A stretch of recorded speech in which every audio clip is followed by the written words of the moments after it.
It's so cooked. That's funny.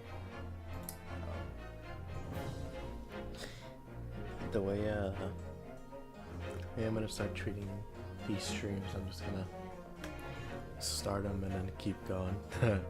You know, at the end of the day, like I'm gonna treat it like people are watching a VOD more than they are the video or the stream. I mean, there's nothing wrong with that if you are. If anything, I appreciate that you would go out of your way to watch the VOD, but waiting for people to join the stream is a fruitless effort as of like the current day. So let's just get right into it. But hope you all are having a good day. What's it called? I'm 95% done with the video. All I need to do now is just do the finishing touches by like uploading it to YouTube, making sure the thumbnail is all good, all that jazz. But yeah, if you're looking forward to the new video, it will be coming out tomorrow. So hopefully, you know, you're all excited for that. It's been about a month since I think about a month actually. It was a SpongeBob one, yeah, and I uploaded that March 4th. Yeah, it's been over a month actually, which is crazy to think about that I took that long. But granted, I'm not gonna be too hard on myself. That video took like a week. It legit took a week to make. It was just something I wanted to make because I've been wanting to make a SpongeBob video for a little bit now. But yeah, that aside, I don't know how long the stream is gonna be. I am a little tired, but I'm gonna thug it out, so let's keep going. Anyway, 22nd of February, 9:23 a.m. Old Bailey, defendant's antechamber. Dun, dun, dun, dun, dun. The Old Bailey. This place always makes me feel strange. I seem to get chills down my spine and break out in a nervous sweat all at the same time. Well, I didn't think I'd be back here so soon. Oh, Mr. Psyche. That's my line. Good morning. Good morning, Mr. Natsumi. It was only 2 days ago that I was declared not guilty here. Yes, we saw him manage to prove he didn't stab Miss Green in the back. But now this. Another morning, another murder, and here I am again in this hellhole. Can't keep coming to court. I wholeheartedly agree. It sounds terrible to be in. I'm beginning to think he's right. It really does seem as though he's cursed. Mr. Naruhodo, I'm afraid I have bad news. Oh.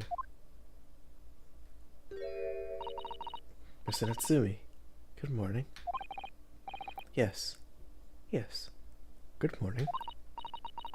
So, here we are again. Yes. Again.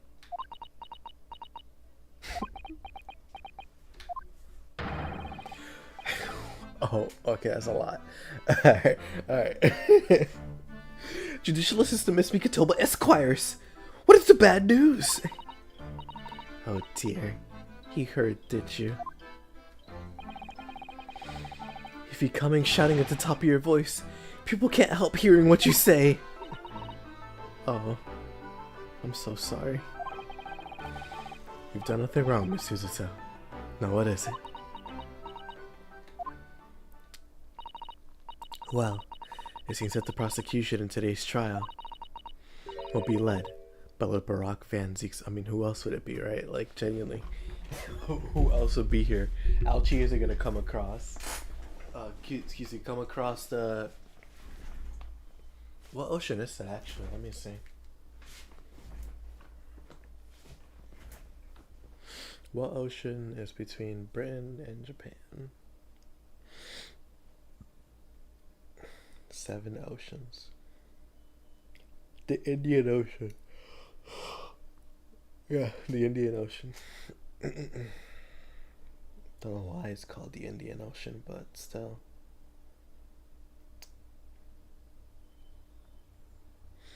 Yeah, that feels super out of date. Why would it still be called the Indian Ocean? Well, no, actually, that's more of an American thing, actually. Nah, because I mean, it's right next to India. Of course, it's the Indian Ocean. Never mind, what am I talking about? Van Zeeks. Oh, thank you for playing his theme. I needed this. Oh no. Oh no, no, no, no, no. Dun, dun, dun, dun, dun, dun. The so-called Reaper of the Bailey. It was... Oh. Excuse me. The most legendary prosecutor in the land. In the trial 2 days ago, he pursued Saseki-san and I relentlessly. Of course, by the skin of our teeth, we managed to pull through, but still.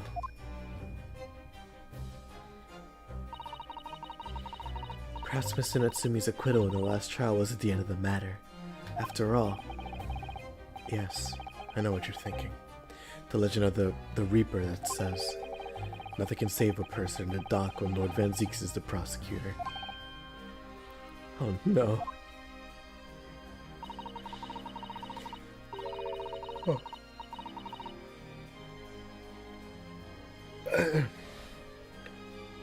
That even if that person is found not guilty, the accused will meet a mysterious end one way or another. We talked about this yesterday. This is not new information for them. I understand it's a video game, but this is so weird. There you go. And we experienced it firsthand. A man we successfully defended met the most terrifying end after his acquittal. Right here in the Old Bailey. They don't know he's guilty. Guilty as sin. Do I have to put up with these ice-cold eyes? Boring into my soul again? Cursed by evil spirits, and not by the Reaper. Pair of petrifying perils, potentially. Well, if it's potentially, at least you could have hope. Mr. Natsumi. Welcome, student Mr. Naruhodo Esquire. Yes? I'm innocent. You have to believe me. You, more than anyone now. Don't worry. I'll be your steadfast ally every step of the way in this battle. I promise. And this promises to be a hard battle, I fear.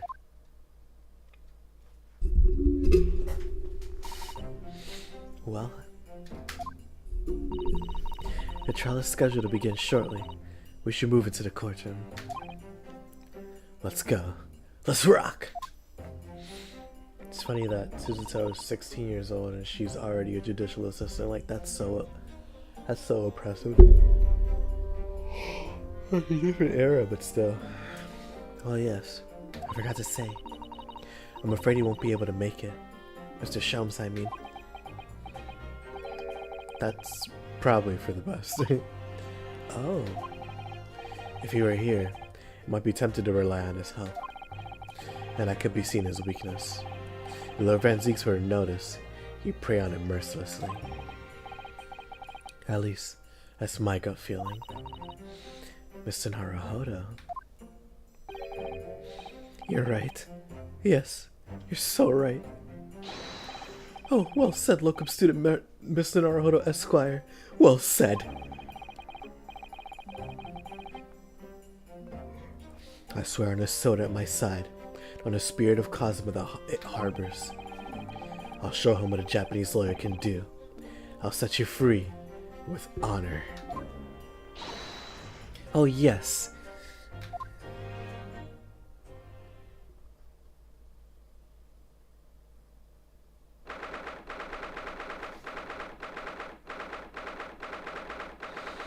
Alrighty, 22nd of February, 9:40 a.m. Was it?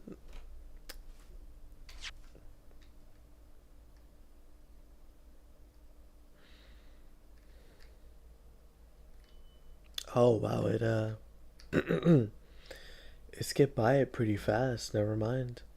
I think it was like 9:30. It's only like 10 minutes.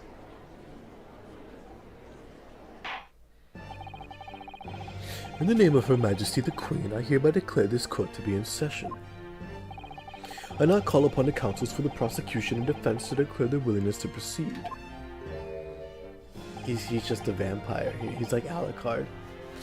The prosecution is ready. The defense is ready, my lord.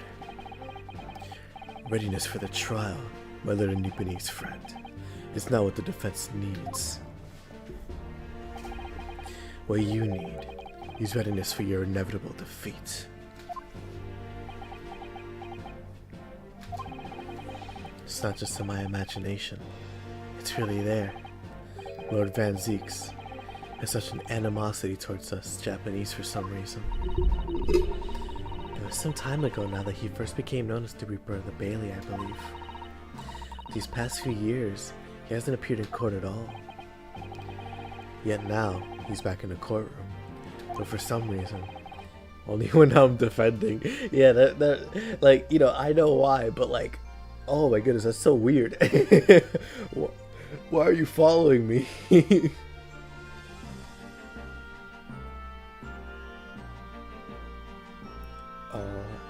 Dang. Yeah, he just uploaded too. I've been interested in that. I'm interested in that one. Dun dun dun.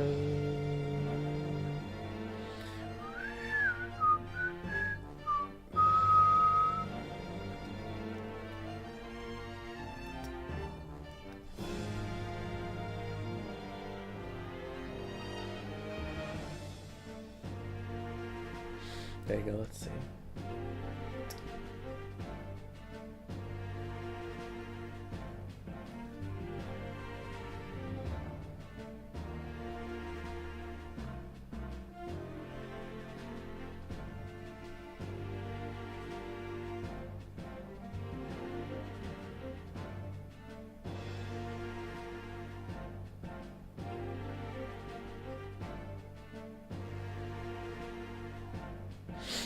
There you go. Sorry about that. It's a bad habit of mine. I keep scrolling on my phone for a bit when I'm streaming. That's not good. Oh, actually, I guess I should check, see if people are watching the stream. I'm not gonna lie to you, I'm not expecting people to. And honestly, I hope they aren't, because I don't want to read the chat. I just want to play the game. But I guess those would really give off a good impression if I'm scrolling on my phone while allegedly supposed to be playing the game. William Shamspeare. Go to the stream.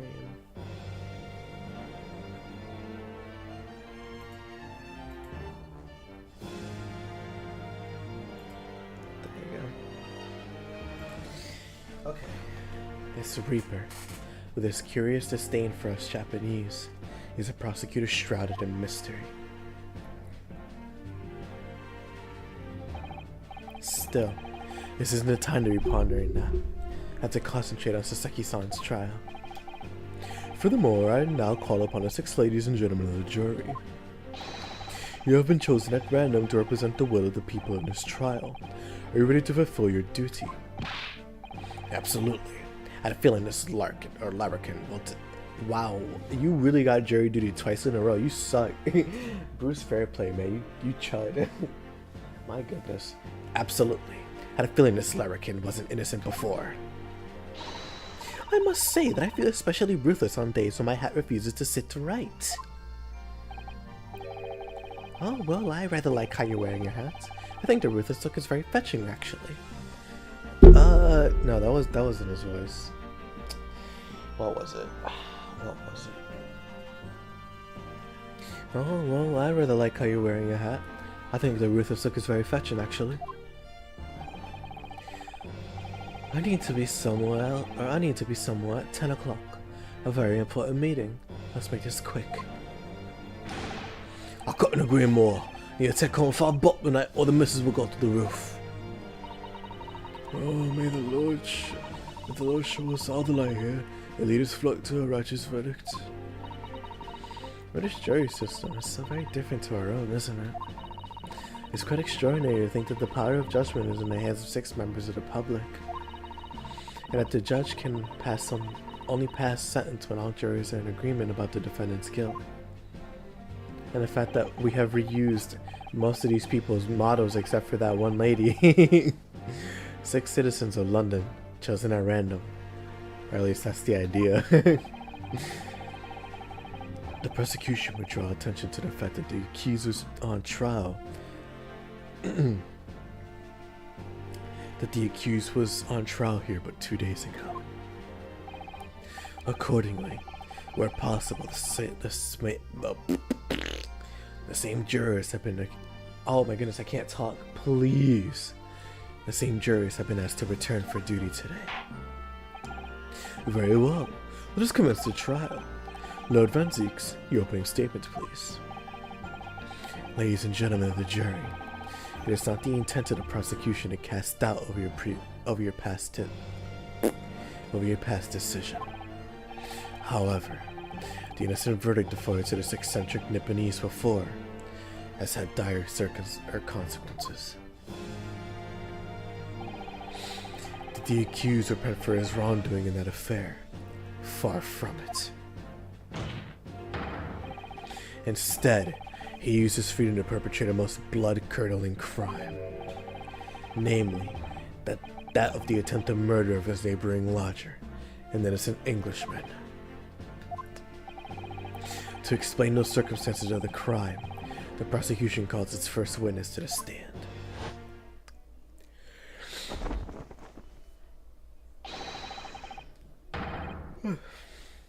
The detective responsible for investigating the scene, and the accused himself. He's so dramatic.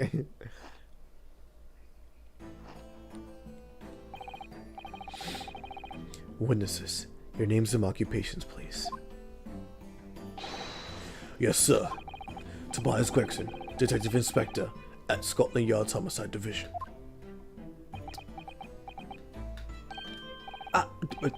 Sasaki Natsumi from the Empire of Japan. My government ordered me to come here as a student to study your language and culture. Mr. Natsumi. Yes, my lord, sir. I'm quite sure I'm not mistaken. They used to an oath never to set foot in my courtroom again. I remember it as if it were yesterday, probably because it was. The day before, in fact, my lord, but close enough. Believe me, it's the last place I want to be. Inspector, let's hear from you first. Explain the case for the court. Right you are, sir.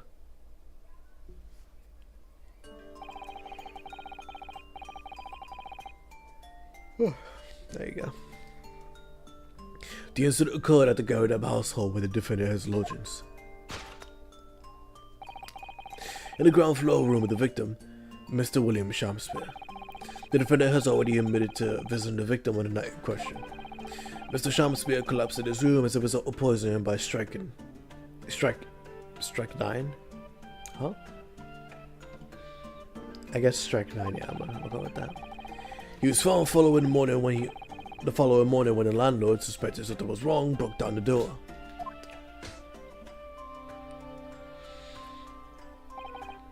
This means, I presume, that the door to the victim's room was locked at the time of the incident.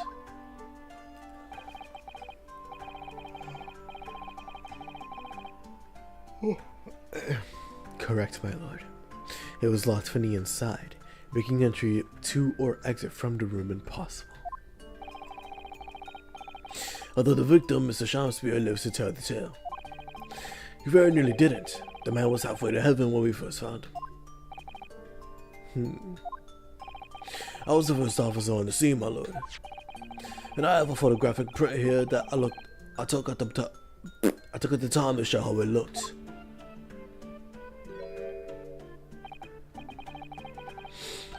Yes, a chilling scene indeed.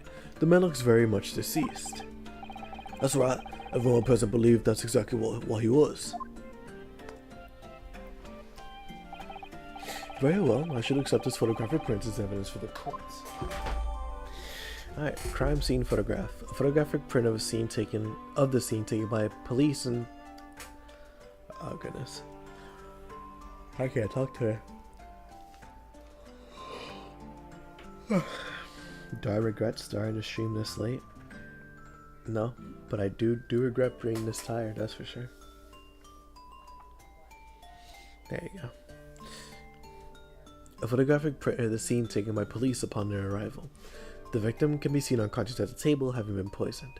The crime scene photograph has been entered into the court record. Now then, Mr. Natsumi. Yes? Yes? As the defendant, do you have anything to say at this juncture?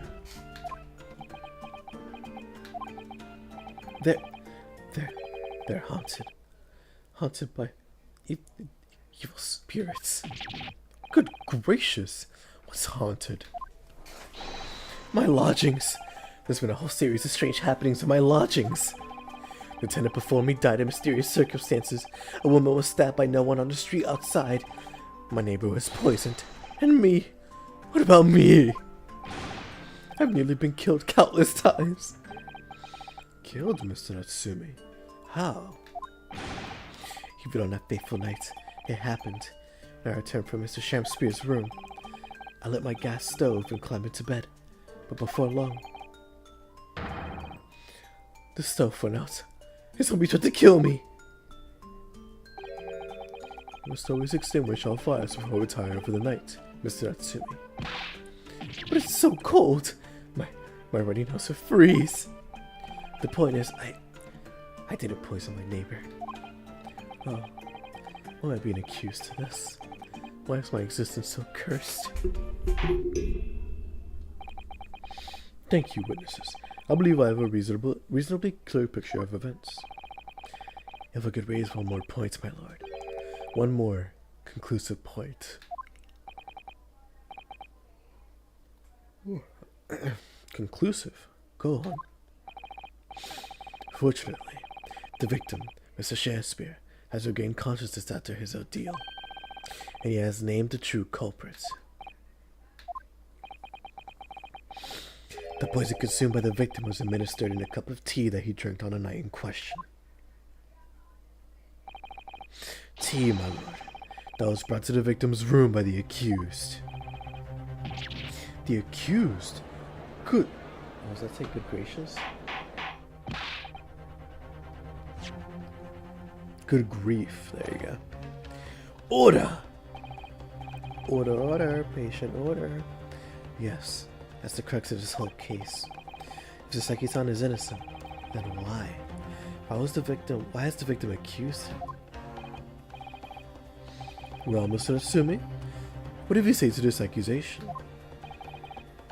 That evening, yes, I had to take some freshly brewed tea with me when I visited Mr. Shamspeare's room as a gift. The public water pump outside always freezes at night, so I bought bottled water especially to make it. And this is the result. I'll never touch tea again. Never! The public pump was frozen, you say? That's not information we heard before. That will do. Thank you. Now, according to our laws, the defense must have the opportunity to cross-examine witnesses at least once. Therefore, I call upon these witnesses now for a formal testimony. I presume the prosecution has no objection. None whatsoever, my lord. Good. You will give your account of events on the night in question to the court now. Yes, my lord.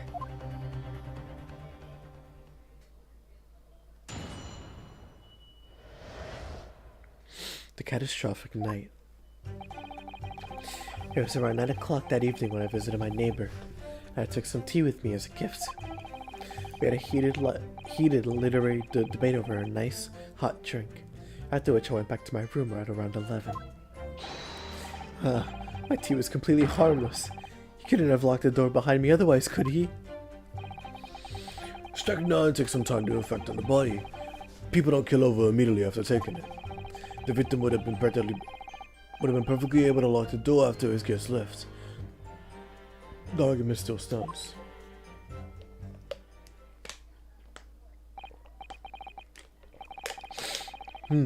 Yes, I see. It all seems relatively straightforward.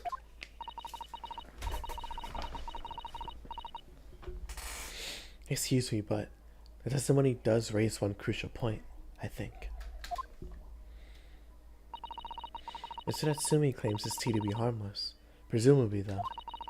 The teacup has been examined for traces of poison, haven't they? Oh, why didn't I think of that? Well, as it happens, no. We haven't been able to. Did I hear you correctly, Inspector? Scotland Yard has failed to examine the suspect's substance.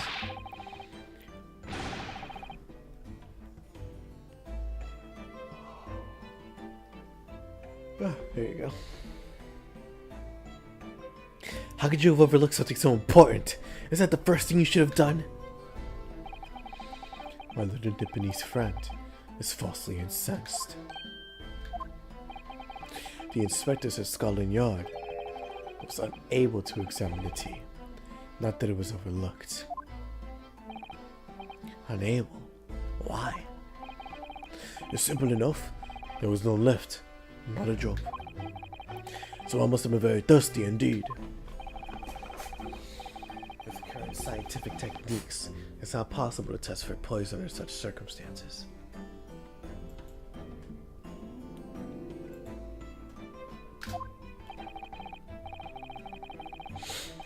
We only need a drop, but that one drop does actually have to exist, funny enough.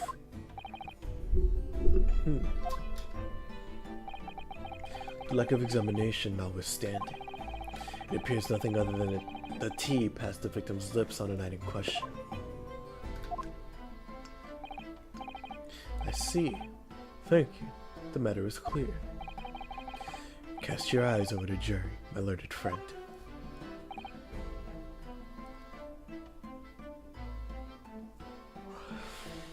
What? You can see it in their faces, I'm sure. Except for that one, the recognition of the accused's guilt. Your client's fate is all but sealed. Except for that one, too. In mere moments from now, you will lose. Your compatriot will be dead for all eternity. He's right. I can feel all 6 of the jurors looking daggers at me. But I can't let them beat me down. I won't. Counsel for the defense, proceed with your cross-examination. Yes, my lord.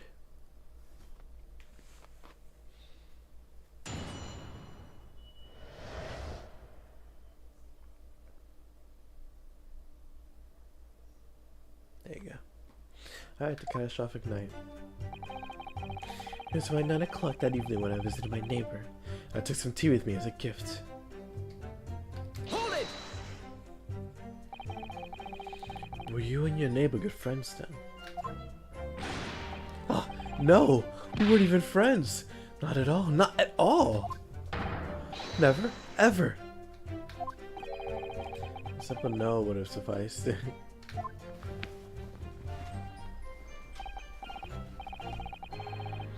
Then, why'd you pay him a visit?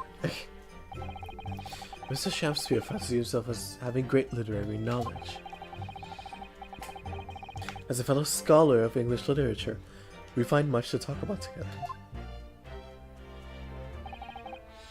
Come now, no Nipponese can understand the finer points of English literature. On the night in question, barring that microaggression, that was the topic of conversation as well, I presume. It was the day of my last trial, and I was acquitted. I just arrived back at my lodgings.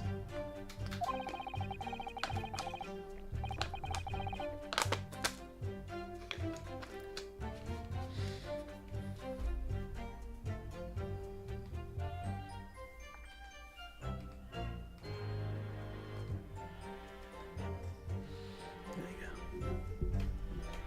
When I ran into Mrs. Shamspeare outside on the street, that was around 6 o'clock.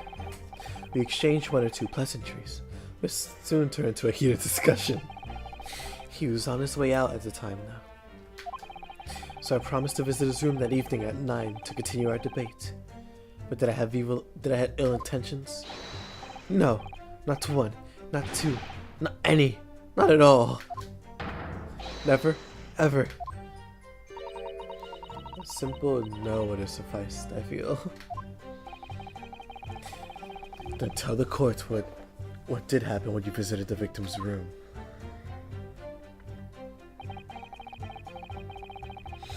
We had a heated literary debate over a nice hot drink, after which I went back to my room at around 11. Whoa. Oh no, buddy. Oh no, Tom. Hold it!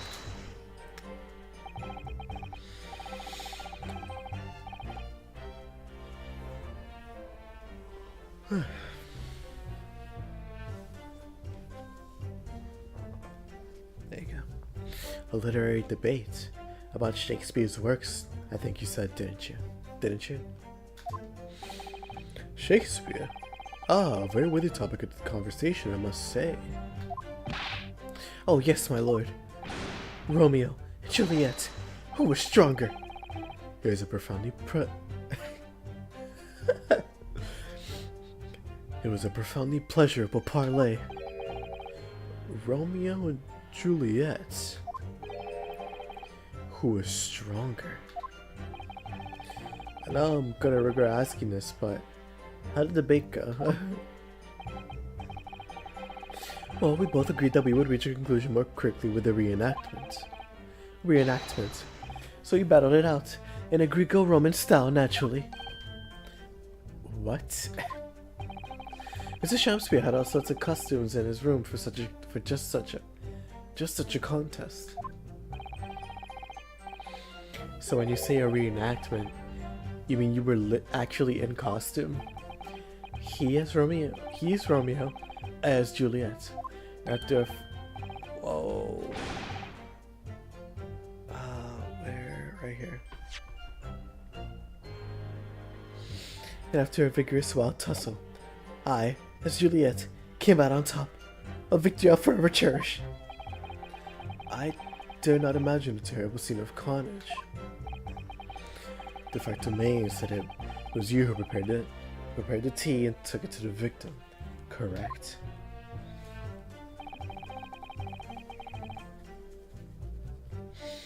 I boiled the water in my room and made a pot to take with me. I heard that he was too poor to have tea himself, you see. It's true, there was no sign of any tea leaves in the man's room. I want to do something nice, to be friendly. So why is everyone looking at me with such suspicion? My tea was harmless. Of course it was! And do you have any basis for that statement, witness?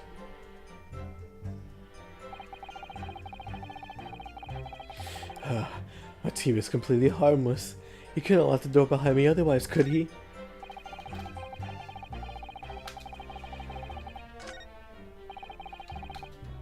Hold it! Yes. There's not a drop of tea left in the victim's room anywhere, was there? That's correct. Anyone would think the fellow had never had a pot of tea before. He must have licked it dry. Which is a pity because one drop is all we would needed to analyze it for poison. And you say that you returned home to your room at around 11 o'clock, Mr. Natsumi. Yes, most definitely. By heaven and earth, I swear it. The landlord was able to verify that, as it happens. He confirmed that the defendant went back to his room at 11 at night. And how is the landlord able to attest to this?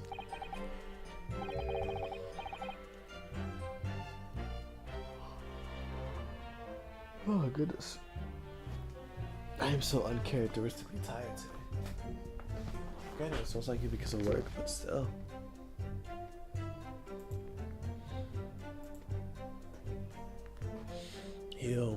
He said it was lamps, I believe. The lamps, Inspector? Lieutenants returned to their rooms and started using gas. The lamps in other parts of the house flicker. Oh. Yes, Mr. Garrett seems to pay a lot of attention to the comings and goings of his tenants. There's only one key to Mr. Shamspeare's room, another for certain. So he must have locked the door himself, from the inside. The victim has confirmed that to be the case, yes. So I'm right. The tea was harmless. Completely harmless. If you take poison, you die. Everyone knows that. It's not that simple, I'm afraid. What do you mean?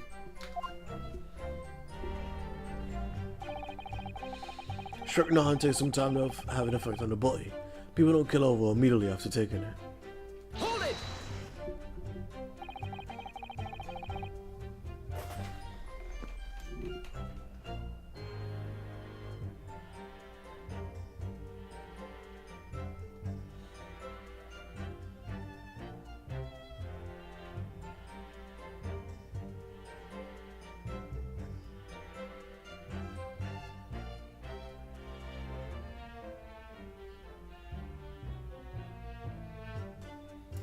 There's one blow and it seems like here's another. Well, now we know what the playoffs are. Or at least for the East. It's gonna be the Pistons versus the Magic and the Celtics versus the Sixers, of course. Of course.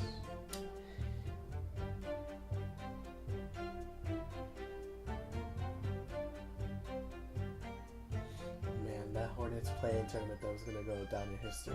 It was so good.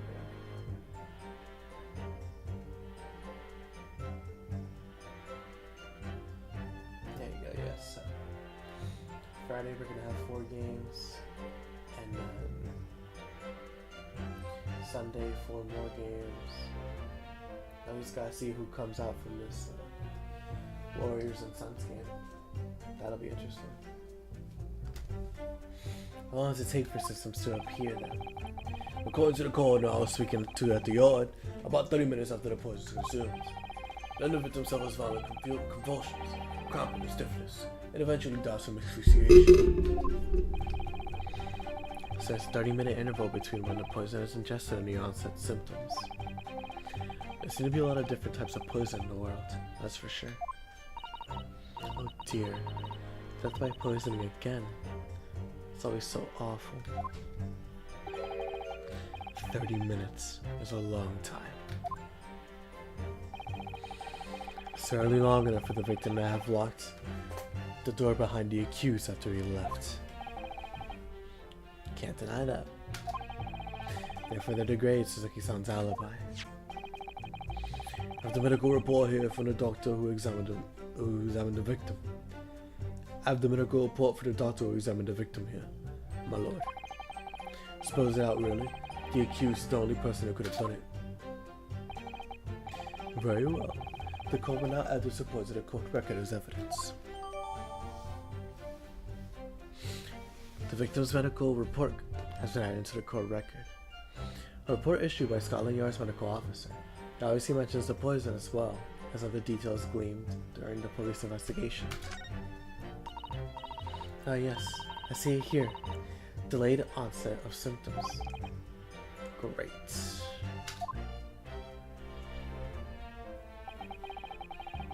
The victim would have been perfectly able to lock the door after his gears left. The argument still stands. The argument still stands, you say? It's what Mr. Nasumi's been saying, isn't it? The pair of them drank together that night.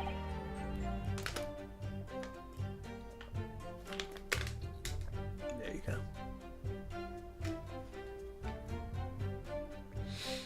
The pair of them drank that tea together that night, so if there was poison in it, the victim wouldn't have been able to lock the door after the accused left later on.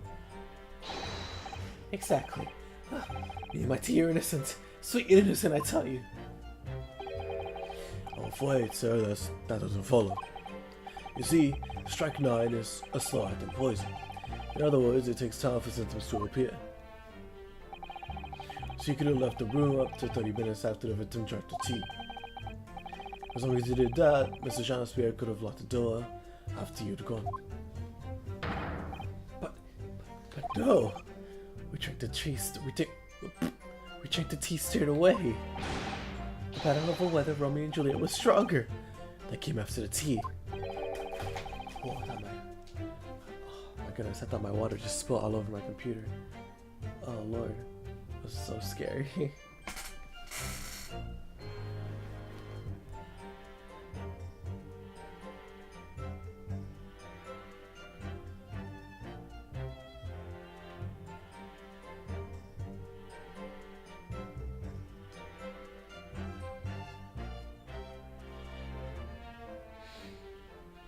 There you go. Do you have any evidence to support that claim? In my great homeland, the Empire of Japan, we have a saying: drink tea while it's hot. Sure, a proverb would definitely satisfy the prosecution. I'm afraid there's no conclusive evidence to support the defense's assertion. On the contrary, there are sufficient grounds to infer his guilt in this matter. No. That's the extent of their testimony, is it? If I could voice a personal opinion, Mr. Naruhodo. Of course. Go ahead. Mr. Natsumi is arguing for his innocence so adamantly and persistently. And Inspector Gresham just brushes off what he says. It really is quite infuriating. I agree. So you find an inconsistency in what the inspector is saying, I think. I'm afraid so. As things stand, the jurors are sure to find Mr. Natsumi guilty. Ah, as I see it, what we need to focus on is this poison in the tea. Listen carefully to this testimony again. Yes. Oh, whoa. Never mind, wrong person. Listen carefully to this testimony again. Yes.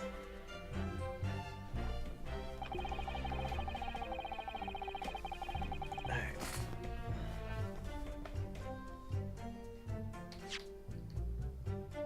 Objection!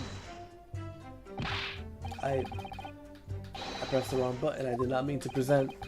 I meant to look at the court record. Oh my goodness, that's so annoying.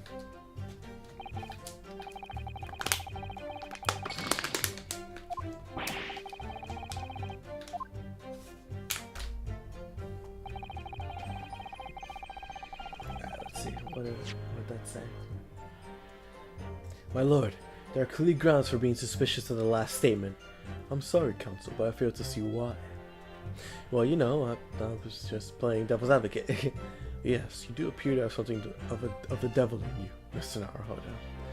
Is this the man merely dishing out penalties?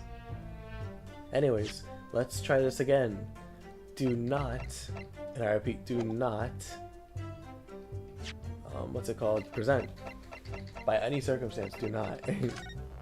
Alright. Your books, February 17th, 4:45 p.m. Customer, Mr. Natsumi. Picture, Monsieur Lecoq. A meal for Gabro. Kanabari yearnings. Nearby street map. Yep, this is from last time, and this is new. Torn off end of envelope. A ripped piece of paper. A ripped piece of an envelope that was found in Mr. Shampier's room. The rest of the envelope cannot be located.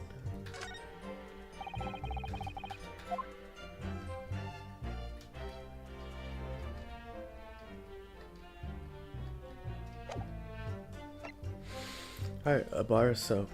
A cheap bar of soap that was discovered just outside of Mr. Shamspier's window. It's one of the two that were found there.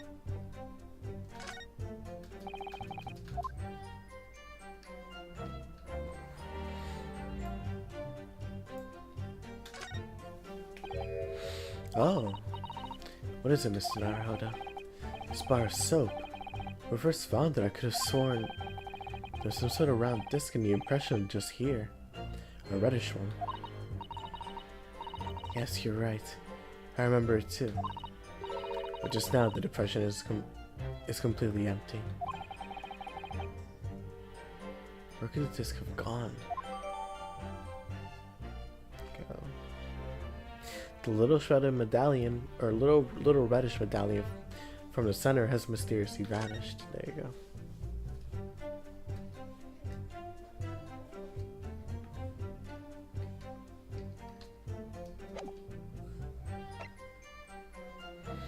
Pair of teacups. The teacups used by Mr. Shamspeare and Natsumi. Mr. Natsumi. Let me put it closer. There you go. The one with the green line around the rim is Mr. Natsumi's.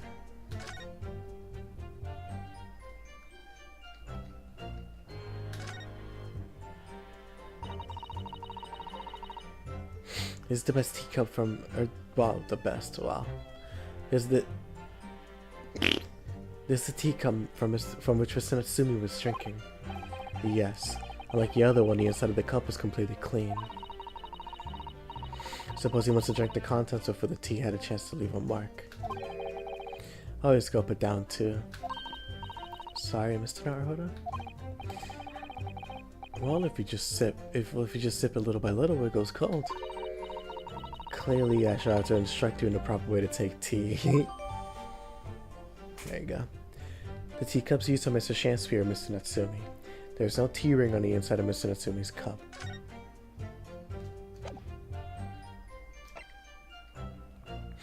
Crime scene photograph. A photographic print scene of or taken by. Oh wow, I'm struggling so bad. My goodness. A photographic print of the scene taken by police upon their arrival. The victim could be seen unconscious at the table, having been poisoned.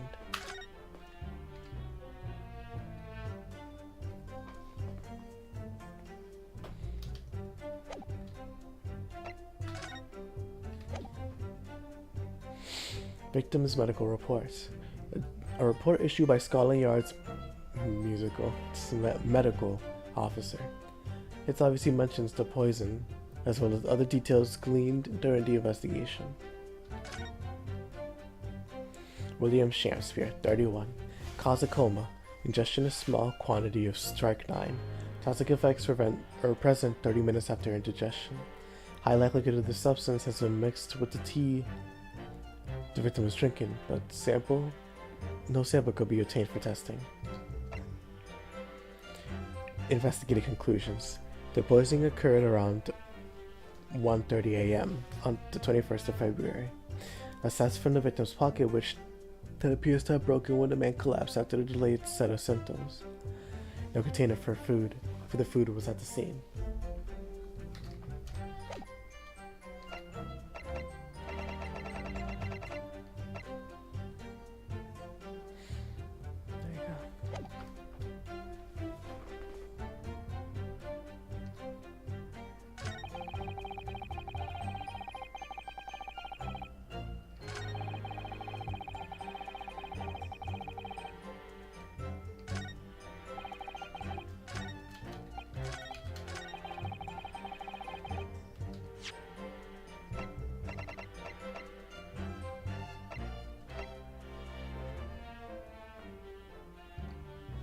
Objection!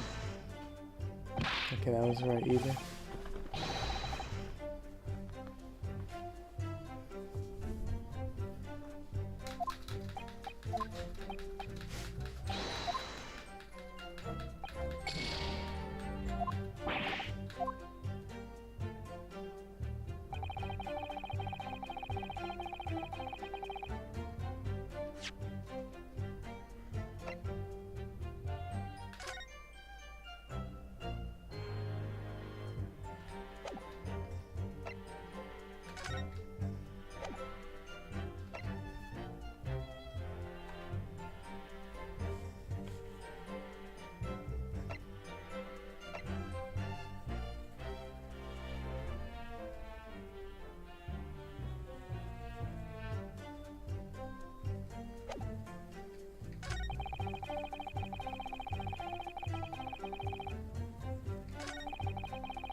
Objection!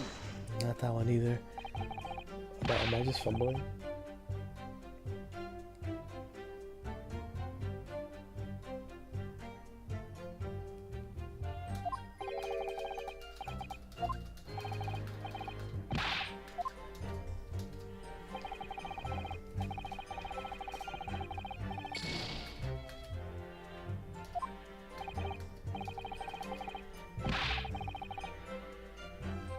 Sorry if I'm a little slow today. I shouldn't have streamed so late. I really messed up because I didn't realize how tired I was gonna be. Do still want to make progress though, so.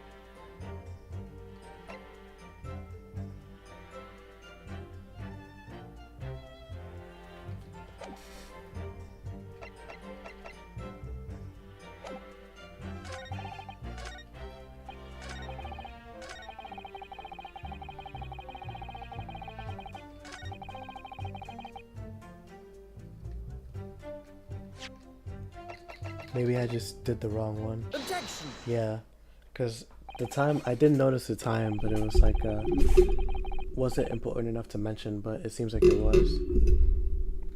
Mr. Natsumi, you say it was 11 p.m. when you left to return to your room, correct? Yes.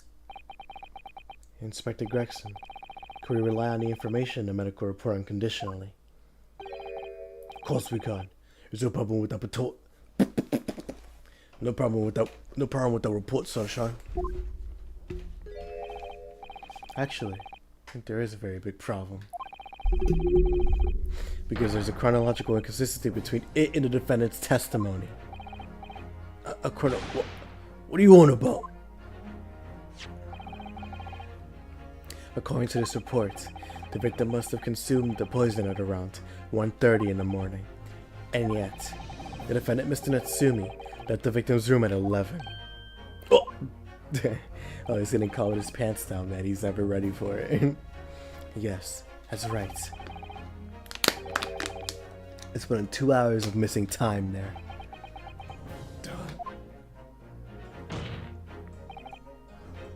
In other words, if there was poison in the tea that Mr. Natsumi brought to the victim's room, how could the victim have fallen ill to it 2.5 hours later after the defendant left? But if his argument is entirely reasonable, how do you respond, Lord Fancies?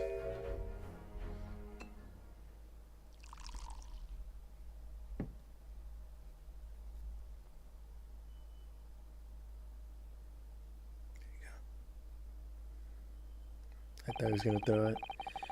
Pray forgive the discourtesy of my mind, if my mind has wandered.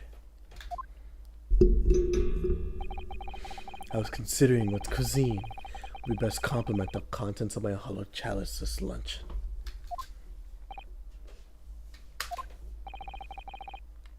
How could it have happened, you ask?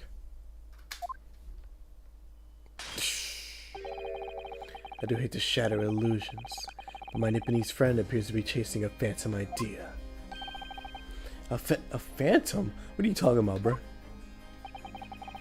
It is so hard to imagine that the victim drank his tea after the accuser left.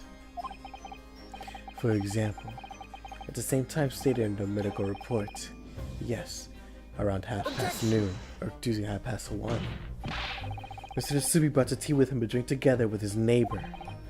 And in Japan, there's a well-known saying, drink tea while it's hot. Objection! There you go. Give me 1 second.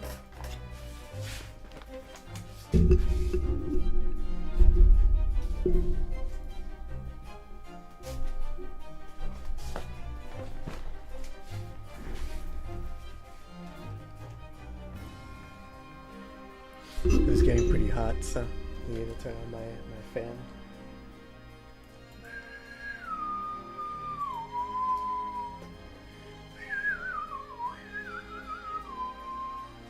And in my country, there's an even more apt saying.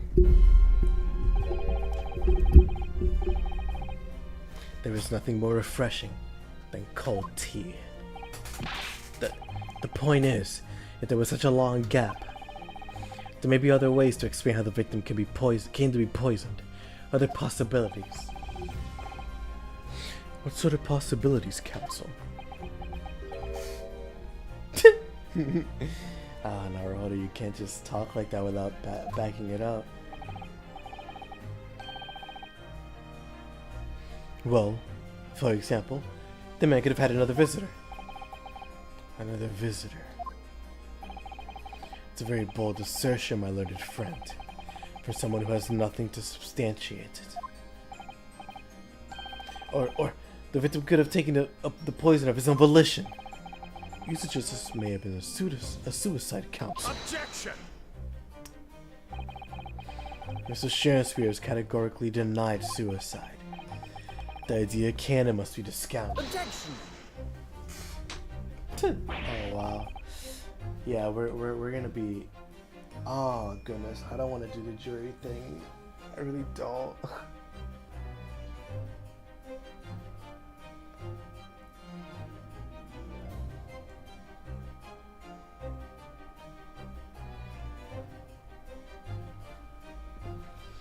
There you go. But he could be lying. He's grasping for straws.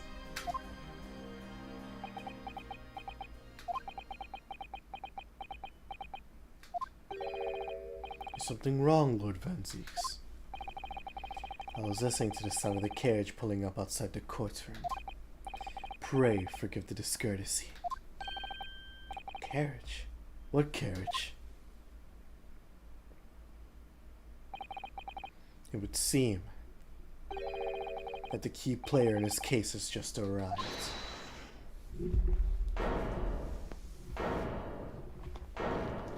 Oh my goodness, man.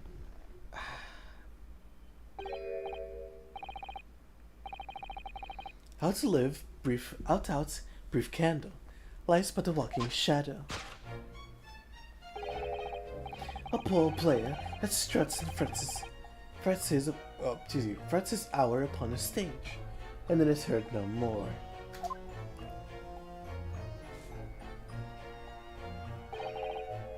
It is a tale told by an idiot, full of sound and fury, signifying nothing.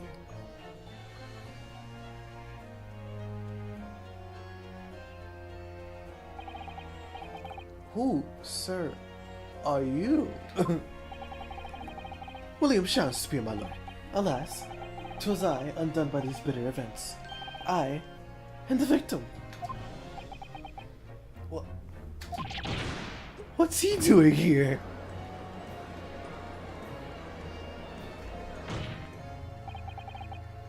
The prosecution seeks to call this gentleman to the stand.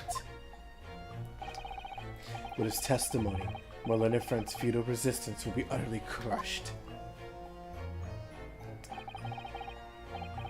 You're calling him a witness? You're calling him as a witness, excuse me? Very well, counsel. I will grant your request with interest. I'm curious to discover what the court shall hear from the victim himself.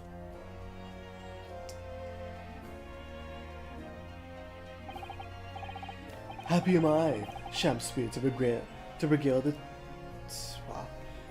thee with my tale of woe, my lord. But I still have my own tale to tell, my own tale of worse woe. I can regale the courts with the tale of my perfect innocence, in perfect English. That will do, Mr. Natsumi. Let the court now hear from the victim.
There you go.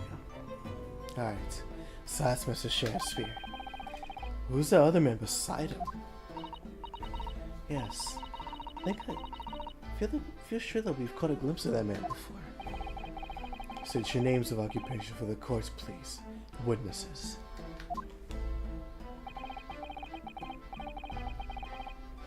A writer of words so sweet. They do scent the breeze. An inventor of ideas so profound, they compose the earth. The unrivaled poet, the unmatched scribe, William Shakespeare. With a great bard to be recalled to life anew. Lo, what a magnificent man. Good fellows, I am he who ponders such a miracle, William Shamspeare.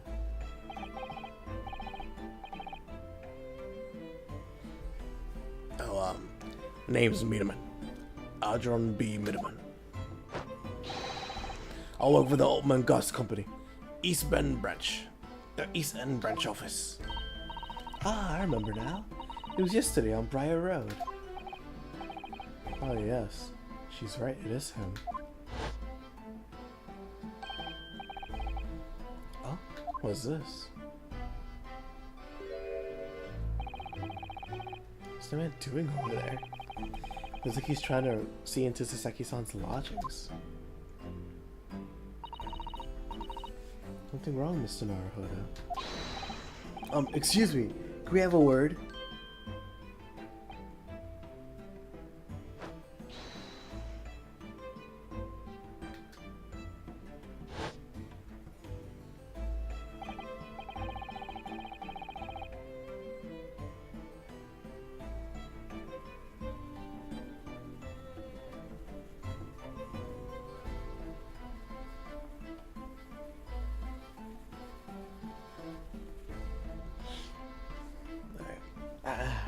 Yes, we spotted him outside Mr. Garrett's house that morning.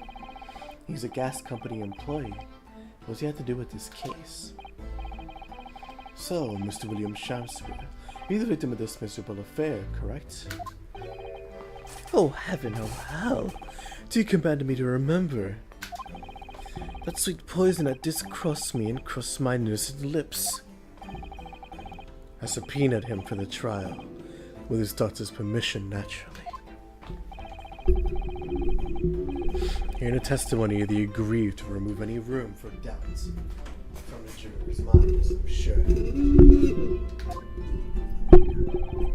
Behold, you have only to arrange the letters in my name to see that me's a fair. Wow, me's a seraph, huh? Me's a seraph, an angel indeed. Thus be I of noble mind, sweet of nature, and verily honest of heart, as all heavenly angels be. Because there isn't a less contrived meaning in your name. No, not at all. Did you ever seem to be moved by this man, I'm afraid? They're actually taking the seraph anagram idea seriously.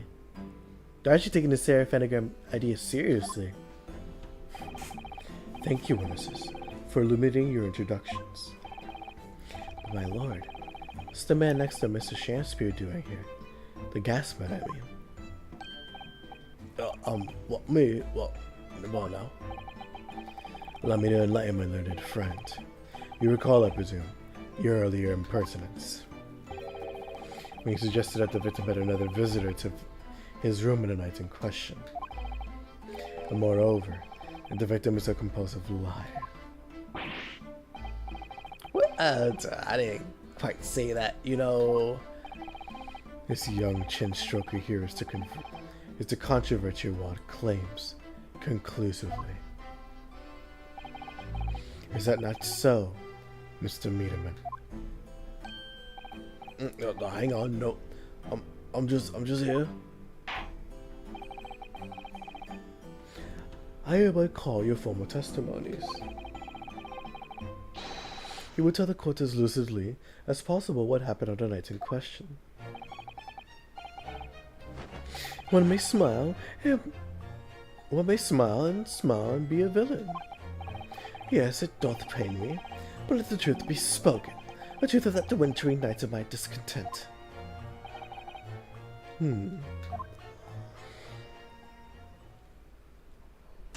The wintry nights of my discontent. The snow lay about. My neighborhood did cometh in the evening, bearing, or my neighbor, not neighborhood, excuse me.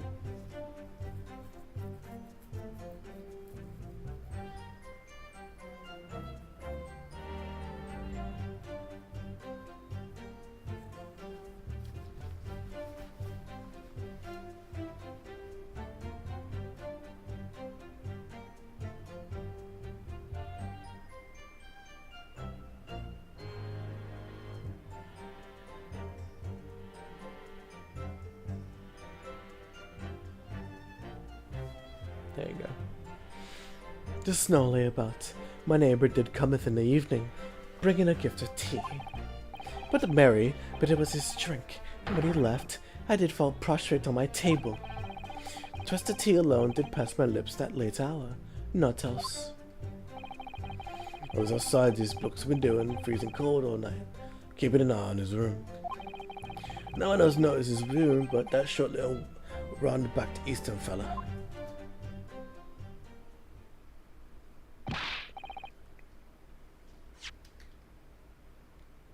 No one else visited. There you go. Wait, what did you just say? You were keeping an eye on Shamspeare. Shamspeare's room all night. That's right. Of course, the bloke's window is all but blocked up, isn't it? There's a little gap in the brick.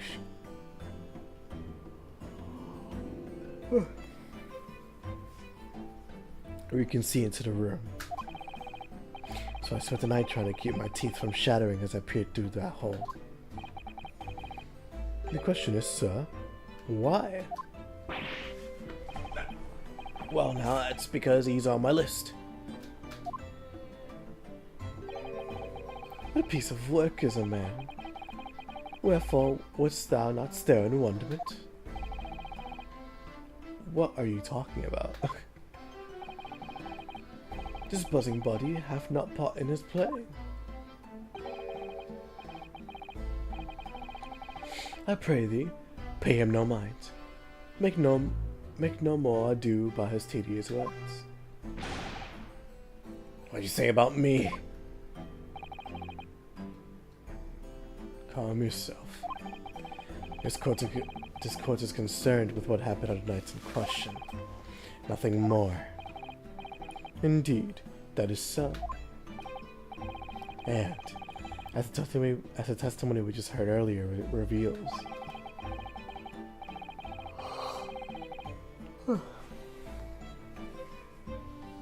there was no other than the accused present at the time who could have carried out this crime.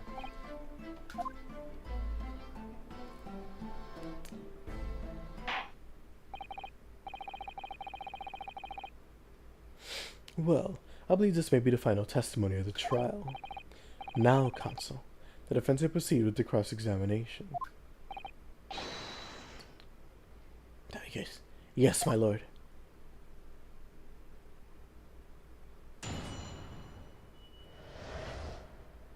The wintry night of my discontent.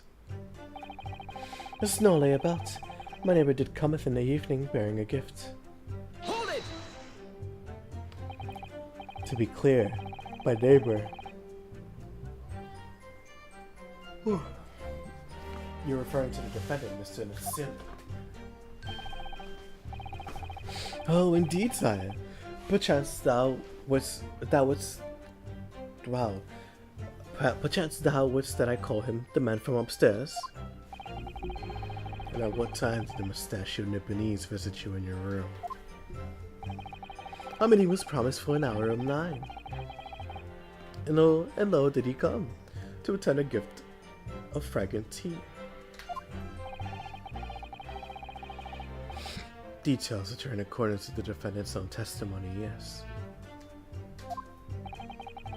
We were bored in such a literary debate as history hath not seen before. By which I presume he means the discussion about who was stronger, Romeo or Juliet. Wrong person, well. the discussion about who was stronger, Romeo or Juliet. I, Shamspeare, did play the part of young Romeo, whilst my neighbor played the fair Juliet. Each of us dressed as would our characters be to bring weight upon our merry experiment. I cannot imagine the scene. Frailty, thy name is a woman, or thy name is woman. Canst thou imagine how dismayed I was? Yes, out of the eastern art of jujutsu, but... Ne'er did I dream to be a skill practiced by the commonly maiden. Juliet beat Romeo up. It's not helping our case. I believe the court has heard enough about your earth-shattering literary debate.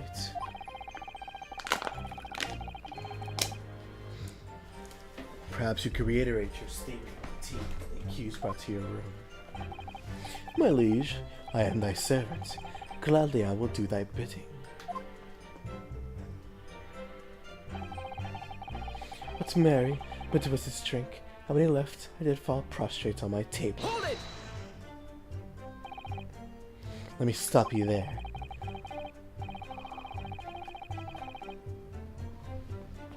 Oh, goodness. Mr. Natsumi left at around 11 o'clock, but it wasn't until after 2 that the poison made you collapse. That amounts to more than 3 hours of missing time. Did a friend heavily put the poison into your cup? The 3-hour window of time is something you're gonna have to explain. Gladly, 'tis an easy task. What? I did drink of the tea while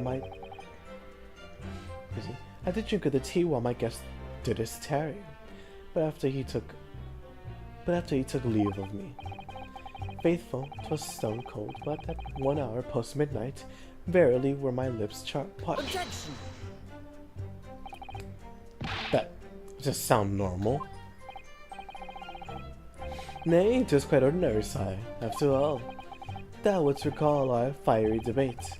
Amidst such argument, there be no time for fiery tea. Romeo and Juliet again, and who is stronger? Mr. Shamspeare, in memory, allow me to confirm.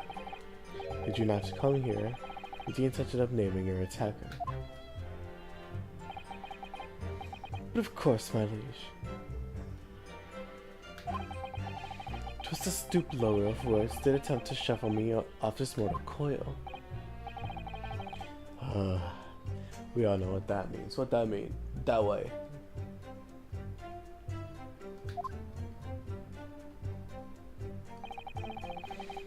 'Twas the tea alone did pass my lips that late hour. Nothing else.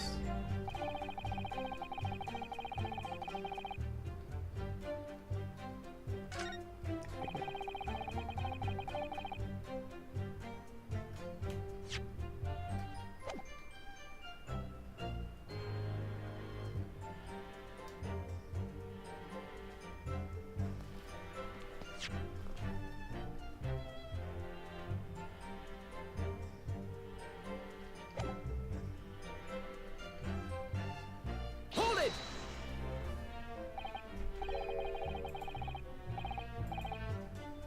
So, you didn't have any kind of evening meal? Dinner? Supper? Ha! Fie on luxury! Fie on gluttony! To eat thrice daily is but the waste of time. Sorry? I would that my belly were full, no more oft than the sun doth rise. Well, most heroic eating habits, I must say.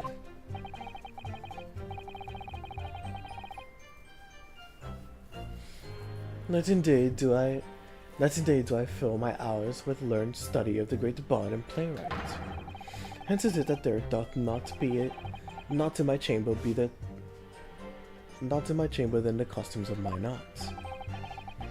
That would appear to be the case, even as a rodent was found starved to death in your room.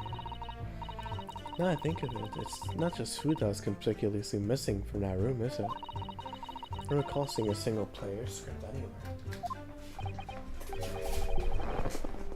for I have devoured them all. You eaten them? Every word be within my skull.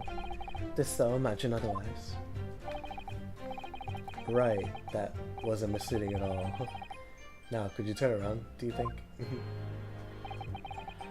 Which brings us to the conclusion that the only way the poison could have passed the victim's lips is in the tea.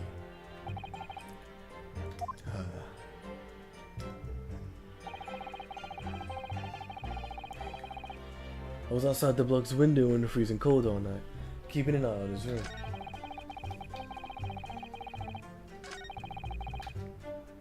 Hold it! But the windows of that house have all been filled in. Historical artifact of the now defunct window tax. Yeah, you're right there. All picked up horribly. But as it happens, there's a little part of the brickwork at the bottom corner that happens to be opened up. I was looking into the gut. Yes, there were a few bricks loose, wasn't there? And for some strange reason, a couple of bars of soap lined up on the edge outside as well. All up going around poking my chin in other people's business, especially on freezing cold nights. But that's my orders, so that's what I'll keep doing. As long as there's breath in my body.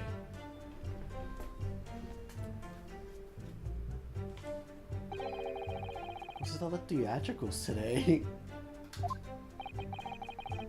Out of interest, Mr. Mutimer.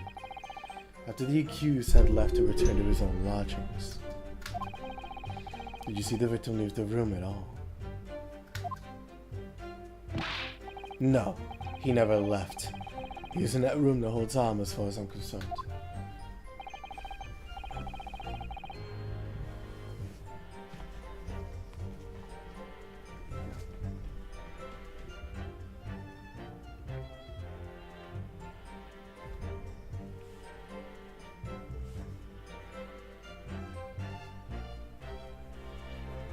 And we can therefore discount the possibility of suicide. How can you be sure of that?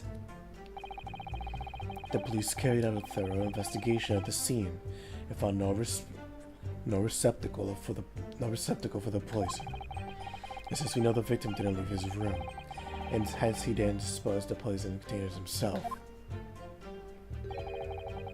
it's clear that this was no attempted suicide. Only the culprit could have removed the receptacle. Ah, yes. Lucidly explained, Counsel. Thank you. It really was. You can't argue with that logic.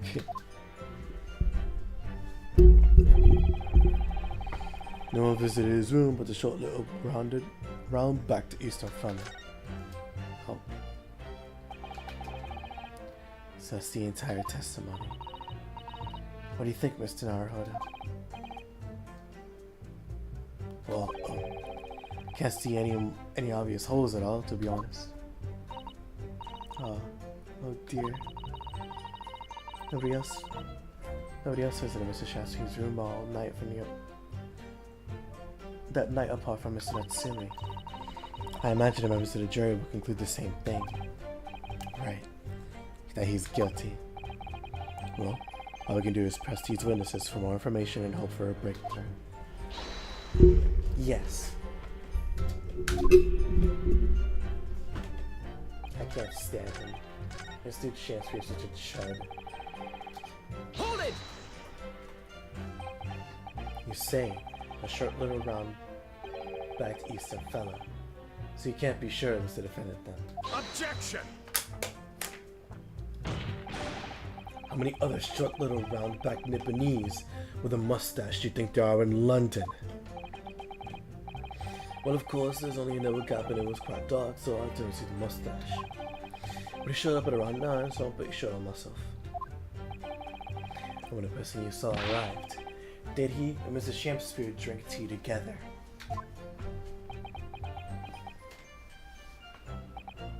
No, sorry. I couldn't say. Why not? Because I couldn't see into the room now that well, could I? What I did see was a silhouette that little round back fellow wearing a pretty dress. and the pair of them start some kind of wrestling match. I'll tell you, I don't know what to make of it.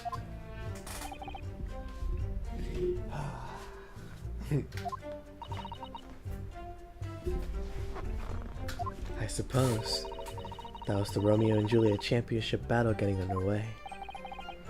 Mr. Meaderman, allow me to confirm one final time. Apart from the accused, can you say with certainty that no one else visited the victim on the night in question? No question. Gus Manzano.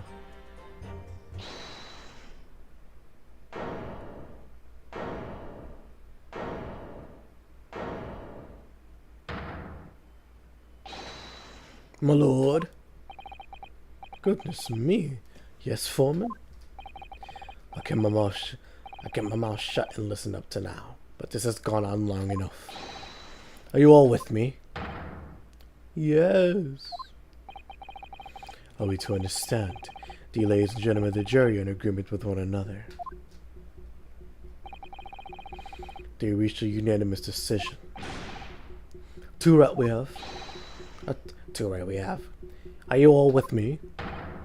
We just went through this. Wait, no! The defense is in the middle of a cross-examination. To be honest, I was holding out a bit of hope for you, young man. Especially after you identified those few hours that followed the accused leaving the victim's room. Yes, the 3 missing hours, as you put it. But in the end, what difference do they make? None as far as I can see.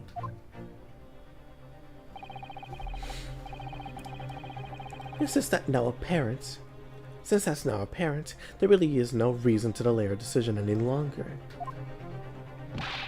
Like I was saying before, if I want to take Bob home with me tonight, the missus will blow her top. What's that? Sorry, I didn't quite catch what you said. Very well. Let the court be apprised of your decisions. Ladies and gentlemen of the jury, you will state your leanings as to the defendant's culpability. Guilty! Guilty. Guilty. Guilty. Guilty. Guilty.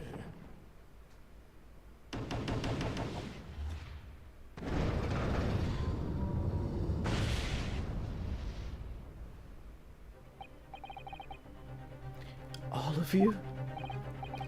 Well, it would appear that the judges, or the juries, wow. That was terrible.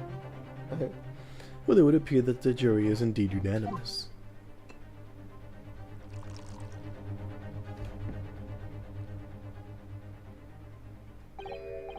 So, this time at least, seems justice will be done.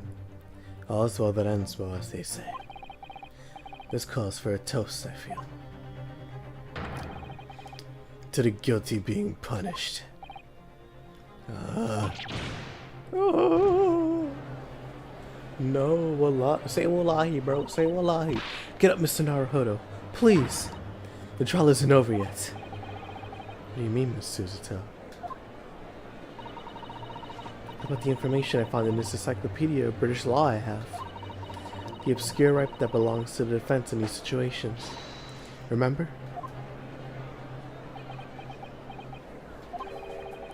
Estimation examination. Yes, that's right. We're gonna have a jury in Japanese courts, of course. We're here in the British court of law. If we can reverse the decisions of a majority of the jurors, we can first try to continue. This trial can't end now. Whatever it takes. I just can't let that happen. The defense is ready. Excuse me. The defense moves to invoke its right to a summation examination, my lord.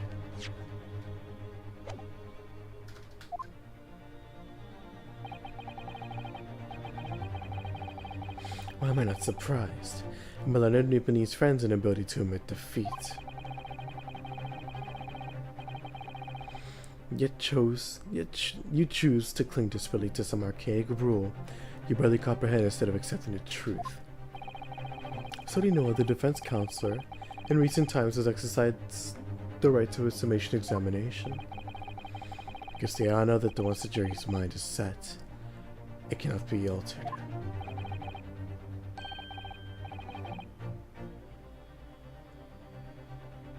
Nevertheless, the rights remains and must be upheld. The defense counsel's request is granted. This court will proceed.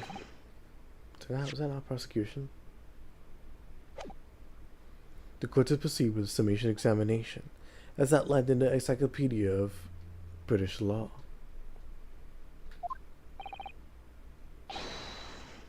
Thank you. Thank you, my lord. Are you and your fellows prepared, Mr. Foreman? Believe me, my lord. We know all about this young lad's tenacity. We're ready for it. Very well. In that case, ladies and gentlemen of the jury, I hereby call upon each of you to state the grounds upon which you found the defendant guilty of the crime for which he stands accused.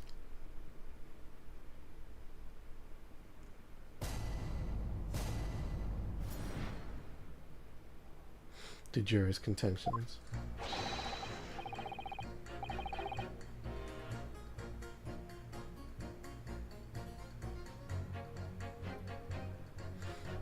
The victim may not be well off, but he's a nobleman straight up.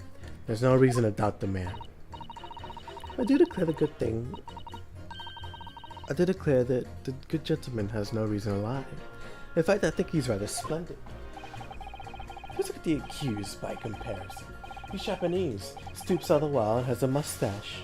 Very fishy.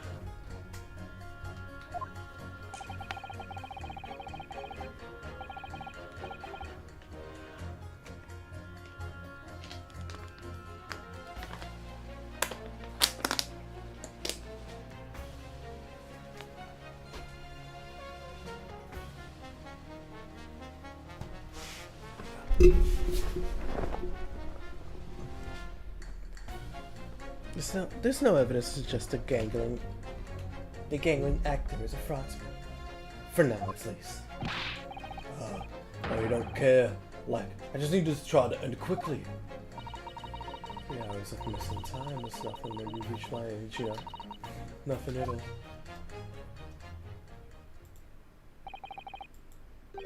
I knew it. Every single one of them seems completely convinced, or just disinterested. We've seen that all the jurors have come to the conclusion that Mr. Shamspeare is a fine, upstanding, and honest citizen. If you ask me, they all been bewitched by his strange theatrical movements. And sadly, nothing Mr. Natsumi has said appears to have registered at all. Well, here goes. Let's not forget. I pleaded with the jury on Sasaki-san's behalf before it worked. So you never know. Before we begin, that'd be an idea for me to remind you exactly how summation examination works, Mr. Norihoda. Oh, well, you're still very new to British law after all. That's true, I suppose. Sasaki-san's face entirely in my hands now, too. So there's a chance I might have forgotten some crucial detail. Perhaps I should hear Suzuto-san out. I wonder. Should I let her talk me through? No. I'm good, man. I don't need it. Thank you for the kind offer, Miss Suzuto. But I've been through plenty of these summation examinations already now. I think it's important that we don't delay the start any longer than necessary. Of course, I understand. And I'm quite sure you're right.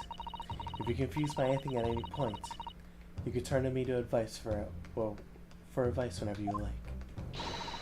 I'll be here for you. The key to this is really listening carefully to each juror's statement.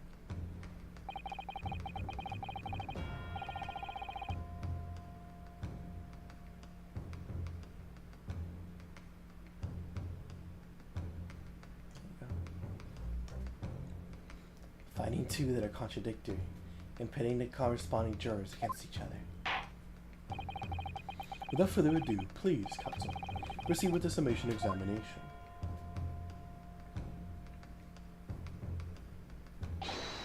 Yes, my lord. Hot dog.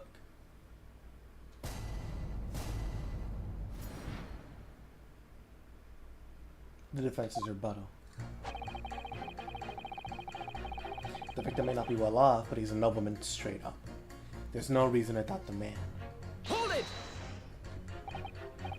Well, there are plenty of people in London who seem noble or poor. Couldn't some of them also be liars? I have no doubt about it. Like that shaky client of yours, for example. Absolutely not. Mr. Tsumi's no liar. Look, the point is, the only thing that passed the victim's lips that night was the Japanese man's tea. When you take the guest man's testimony into account as well, the truth couldn't be clearer. Well, that's alarmingly logical. But let me be frank here. I'm a gentleman, with a gentleman's values. If it turns out that the old Shakespearean chum is a rotten liar after all, I'll gladly change my decision about the defendants. I'm sure my fellow gentlemen on the jury would do the same. Isn't that right? Well, yes, perhaps. Though I don't see it happening, really. Yeah, what was that? Elderly gent on the end here, you know? You'll have to speak up. Look, I really do. I just don't care. Please, I just need this trial to be over. How many gentlemen do we actually have in a jury then? Like, one, maybe two. Alright, sir. May I hold you to that? I may hold you to that. Don't forget what you said.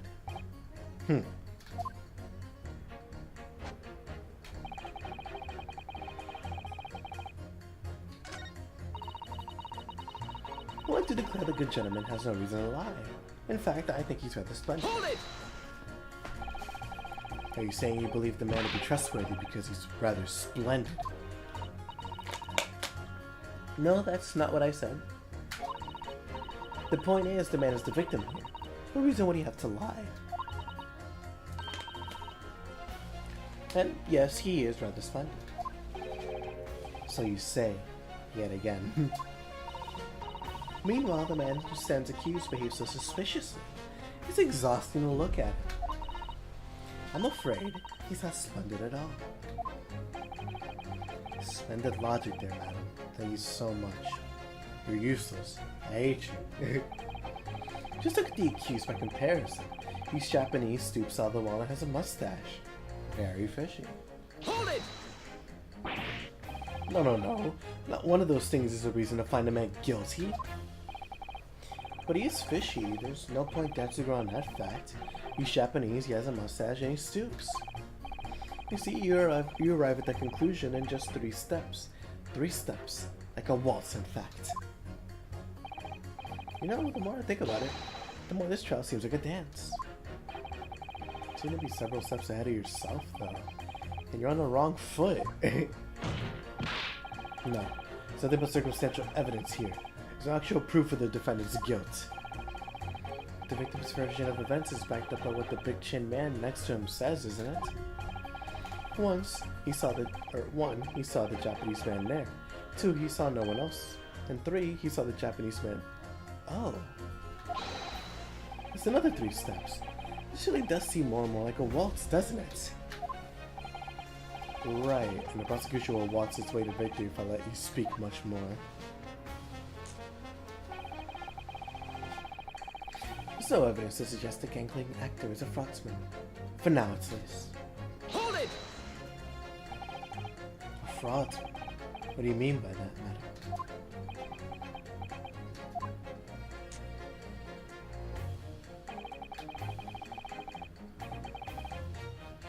It really is the most tiresome problem for the company. Most irritating. We can be absolutely certain that a customer is stealing from us, but without hard evidence. Can even threaten to take action for fear of being sued.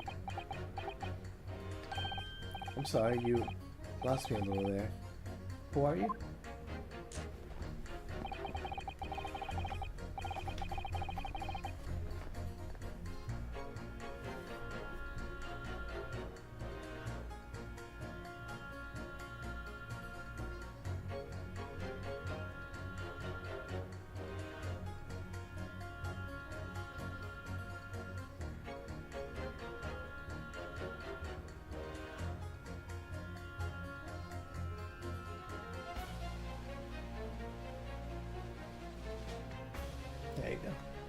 I'm the wife of Augustus Altamont, owner of the Altamont Gas Company. Good gracious. Altamont Gas, you say? Gas is the feature of energy in this country and around the globe, but proper handling is essential. As I'm sure our employee from the East End branch office would be first to agree. Absolutely, lady, gotta be used properly. Altamont Gas is the best in the world, of course.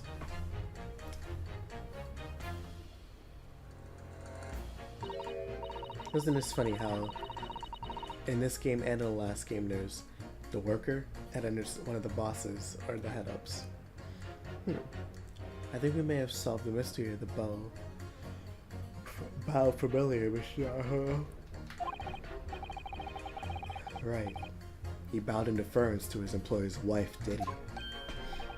So, would I be right in assuming that the reason Mr. Meaderman was watching what Mr. Shamspeare was up to in his room?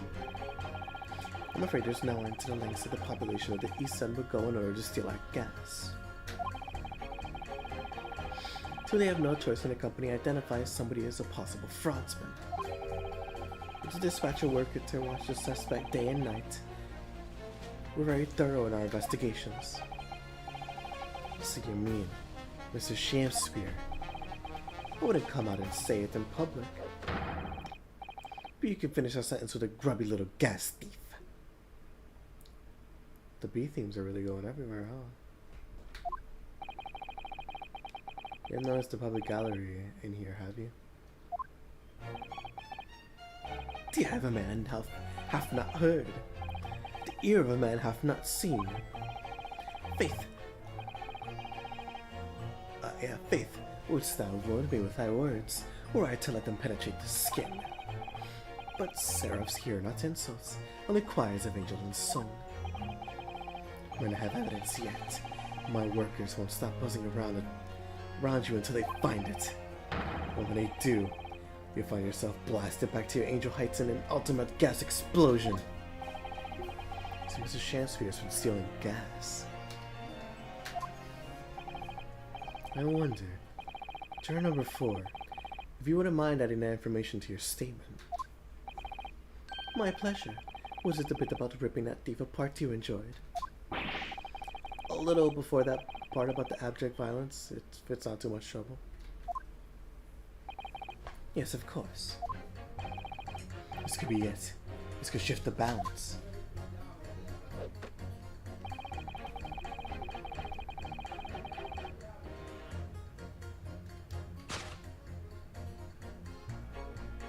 Objection! There you go. Those two statements clearly contradict each other. Good gracious. To whose statement do you refer, counsel? Juror number 1. What are you yelling about, lad? I presume you heard juror number 4's statement made by that wife of that owner of the Altamont Gas. Well, yes. The victim, who you claim to be noble, straight up man, in fact turns out to be a common thief. So the good lady says, but there's no evidence, is there? You and I both heard them say as much. It's true, we don't have evidence as such, just yet. Oh, sorry about that. Actually, I haven't checked the stream chat in a little bit.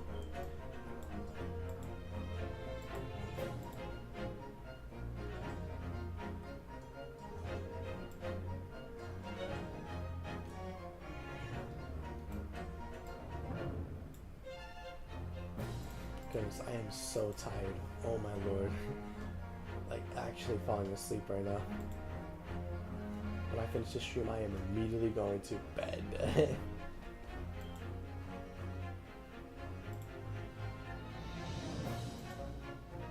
But the claims aren't baseless, you know. What? You heard me. Seeing as his operation has already been compromised, I would suggest that the court hears testimony from our East End branch office employee over there. I'll do whatever you say, my lady. Gasman's auto.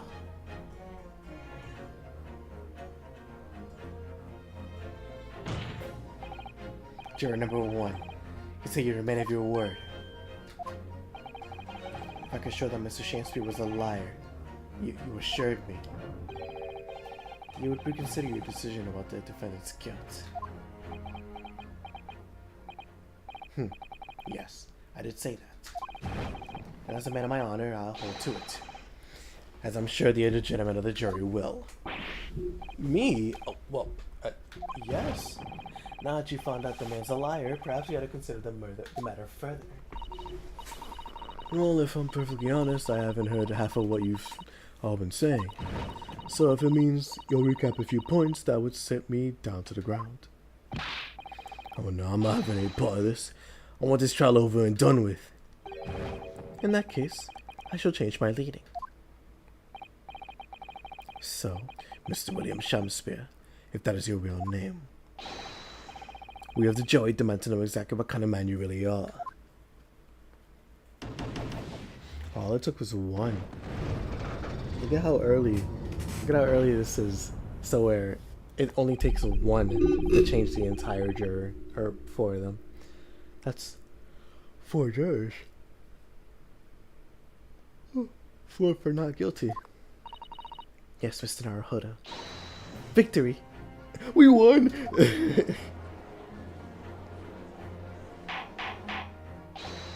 Order! Well, this is quite extraordinary, I must say. As a result of the defense's summation examination, the jury's leaning has changed. Now only 2 jurors say guilty, while 4 say not. I therefore declare this court to be in a state of discord, yeah. Or disaccord, there you go. In order the trial to continue.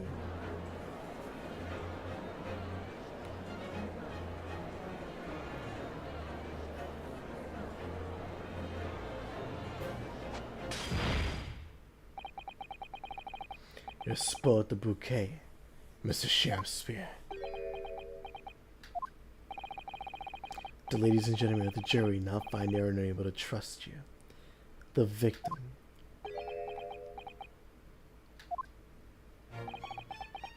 But you gods will give us some faults to make us men. So God amend me, I do swear. Disgust man speaketh that which concerns him most. Not but gas, not but thin air.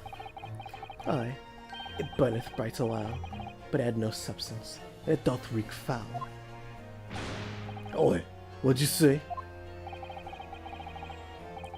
I take it, Mr. Shamspeare. Do you deny the allegations of gas thievery? Most heartily, my lord. Most heartily, my lord. Hast thou forgot? I am a seraph, an angel, noble of mind, sweet of nature, and verily, honest of heart. Ah, you flowery-mouthed, pompous beanpole, just 'cause I haven't got the evidence yet. Mr. Shamspeare, if, in fact, you are not noble of mind, sweet of nature, or honest of heart, if you are a liar, then your testimony shall have no sway in this courtroom.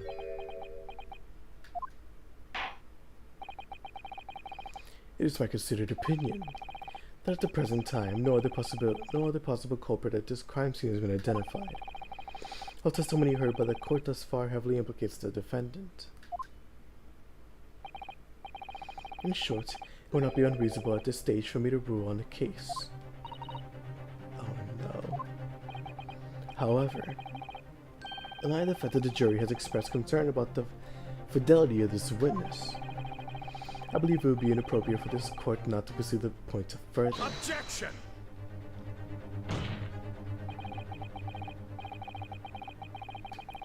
I assure you, my lord, that'll be a waste of the court's time. The gas in this case are unrelated. Juror number 4. Yes? Didn't you say before that although you had no hard evidence to prove this man has been stealing gas, you have strong grounds for suspecting him? That's right, we do. Don't we, Wicker? Absolutely, Lady Queenby.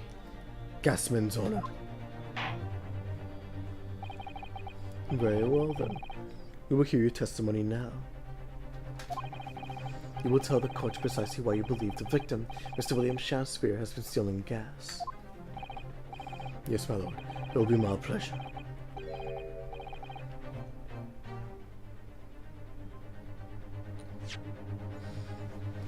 On the ultimate God's name, I swear. If I may, my lord. Go ahead, madam. This worker's testimony may have a significant bearing on a good name of my husband's company. Therefore, I should like to take this stand alongside him, in a supervisory role, if you don't mind. Woohoo! Yeah, sweet as honey! Yeah! Very well. As an exception, I shall honor your request. I cannot fulfill this request. Thank you, my lord. Wait till the boss gives you an earful, or it's gonna sting you, mark my words. So, we will both testify before the court. The subject of the illegal consumption of the Altamont Gas Company's fuel.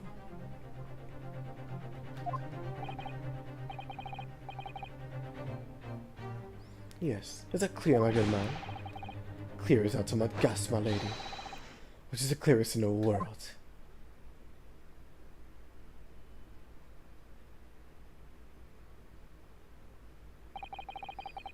Do you think the gas has gone to his head, Miss Suzette? I think the man is just a very dedicated employee, Mr. Naruhodo.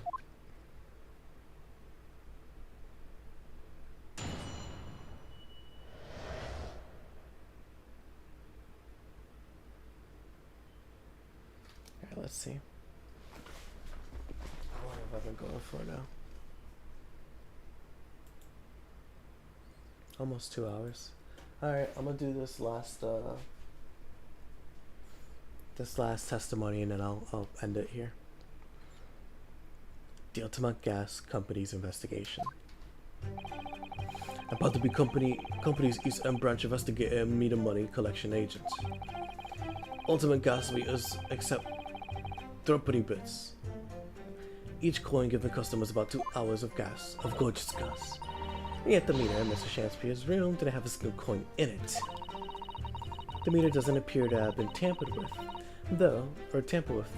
The collection agent has the only key. Somehow, he's using all the flaming gas he wants without paying a penny. If that's not thieving, what is?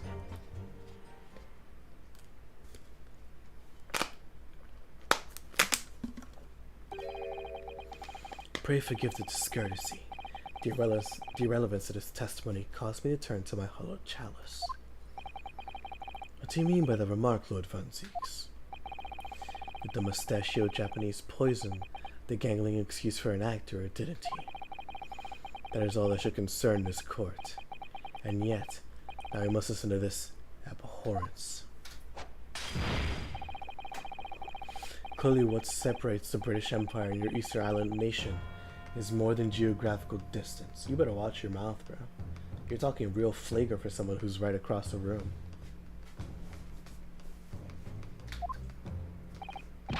But this could turn out to be a crucial testimony. The cross-examination must go ahead.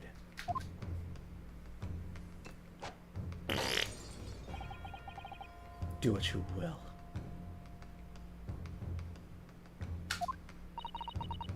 Lord Van Zieks appears to be in a violent mood. Yeah, very violent compared to the other cases where he's just racist. Now he's both.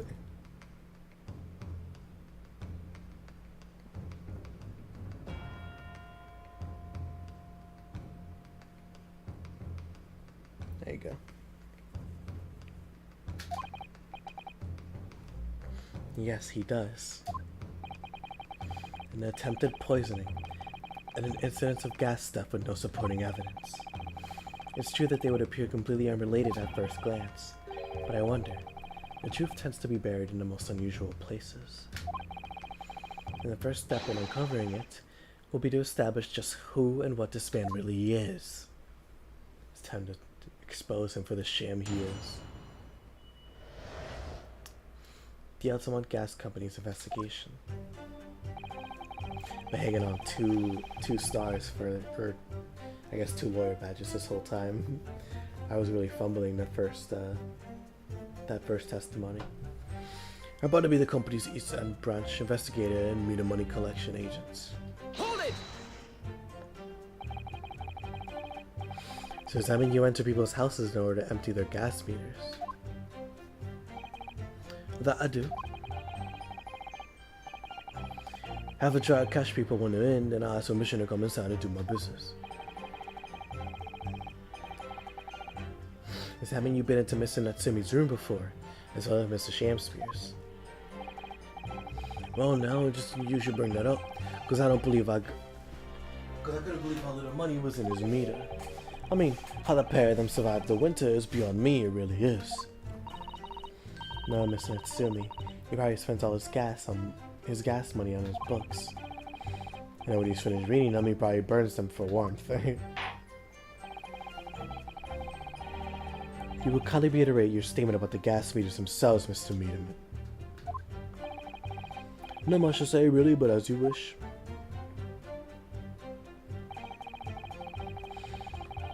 Ultimate gas meters accept their penny bits, each coin giving customers about 2 hours of gorgeous gas.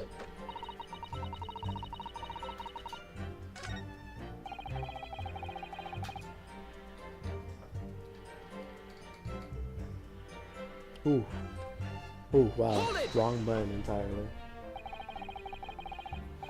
So all London houses that have a gas supplier fitted with these gas meters, are they? They're the latest model, the height of technology. Developed by our company, Ultimate Gas. Anyone who uses our gas will have one of these meters on their property, yes. So if a Duppin's coin gives 2 hours of gas, most people would use about 3 coins in a night. A bit more than that usually, if they have both gas lights and a gas stove, that is. Thinking about it, it's like he doesn't have a fireplace in that room of his, does he?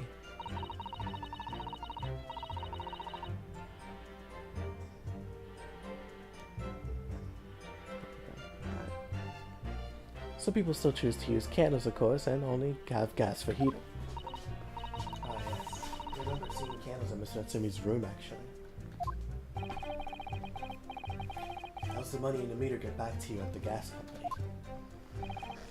Every 2 days, gasmen let me visit properties at the gas supply and empty the meters of coins. I must say, the design and manufacture of the new meter cost the company an awful lot of money. But happily, they put a stop to people not paying their dues, for the most part. Ah, because they have to pay in advance, you mean? Yes, exactly right. And yet the meter in Mr. Shamspeare's room didn't have a single coin in it. Hold it! Out of interest, how long has this been going on? Weeks and weeks. He's been pinching gas off for ages. You've examined the meter in Mr. Shamspeare's room, I take it. Naturally. We took it off the wall and went over with it with a fine-toothed comb. And found nothing suspicious at all, I presume. No, I'm afraid we didn't. Which is exactly why I demanded a new type of meter to be produced. One with an indestructible lock. The Shamspeare Special. Sounds like it would have cost an awful lot of 3-penny pieces. But even after all that, the rascal's meter was still empty. Never forget the humiliation. When I opened the money box and found it bare. You what? I said. You what? And the look at his face, I swore me smart at his. I pulled the meter straight off the wall and took it back to the office. But you know what? Nothing. Not a trace of being jimmied up in anywhere. Not a single sign. And what's happened to my salary as a result? Down by 3 shillings a day. That's what? Do you see 3 shillings?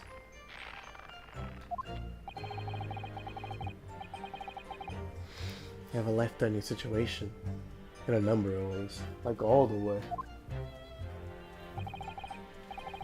Incidentally, what became of that meter? Nothing became of it. I still got it. Oh.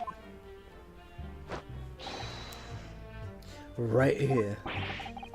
Why do they call you Meterman? I think it would be prudent for the court to sequester this item while the trial is going on. The gas meter has been entered into the court record. Gas meter. A meter that dispenses gas for a set time after a coin is inserted. It sports a very strong lock, developed especially with Mr. Shamspeare in mind. Definitely. Although at first glance, there doesn't appear to be anything unusual about it. Let's move this along, shall we? Continue with your testimony. Though I would say is as much value as the contents of that meter. Damn, man, chill on me, bro. Damn. Let's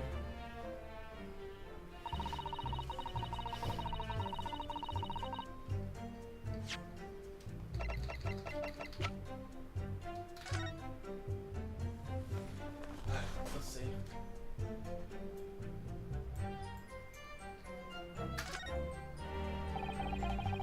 It's a very sturdy looking padlock, isn't it? And the money box is sealed with beeswax too. So if Mr. Sholmes were to get up to any mischief, he'd be found out immediately. Mr. Naruhodo, mischief of that kind is not the sort of thing that Mr. Sholmes would. You know, you didn't finish that sentence, don't you? Well, anyway, it's understandable that the gas company would want to safeguard the money that's rightfully theirs. It does feel a little over the top, perhaps, doesn't it?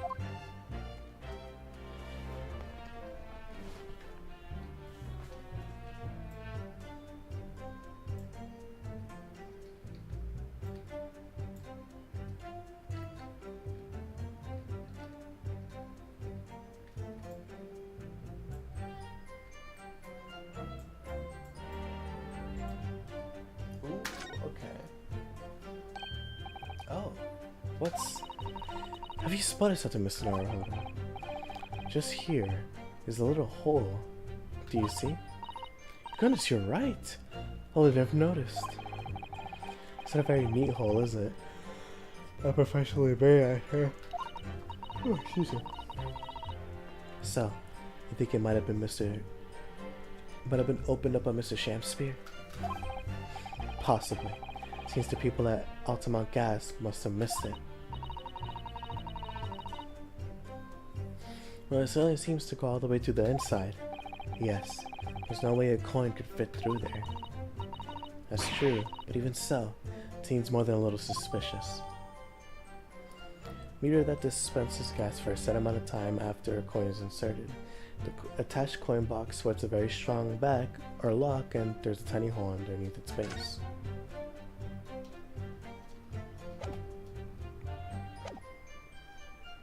Meter didn't appear to have been tampered with, though. The collection agent has to own the key. There's only one key for all your meters. Well, in truth, there's another key in the company vault at our main office. We knew if someone somehow managed to get a hold of the key, we would know if the coin box had been opened. Oh? How?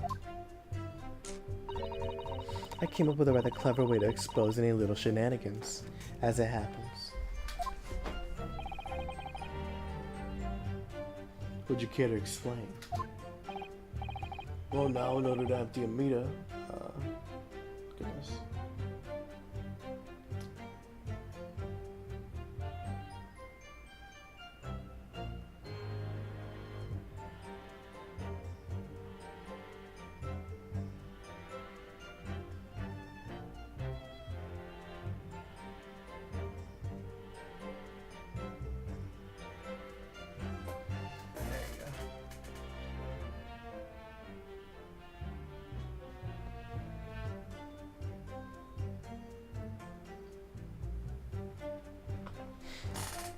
There you go.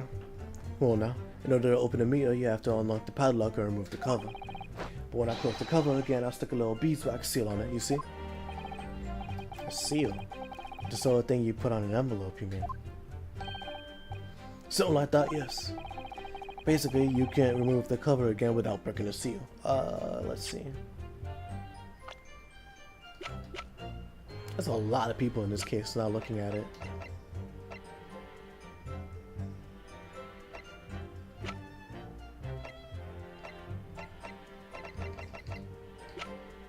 Alright. Adron B. Meterman. A young man who works for Altamont Gas. He's a witness to the incident. Also, he's 23. He is the same age as me. That is insane. He looks like he's 40. And Quinby Altamont, the wife of the owner of the Altamont Gas Company. She's a staunch believer in the superiority of fuel and utterly unforgiving of gas theft. Basically, you can remove the cover again without breaking the seal. Now, in the case of Mr. Shamspeare's meter, there were no coins inside it at all, as I said. But the seal hadn't been broken either. There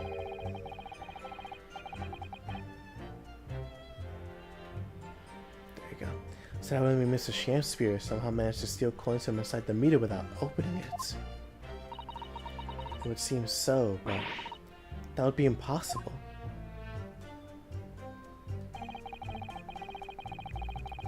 Somehow he's using all the flaming gas he wants without paying a penny. If that's not thieving, what is?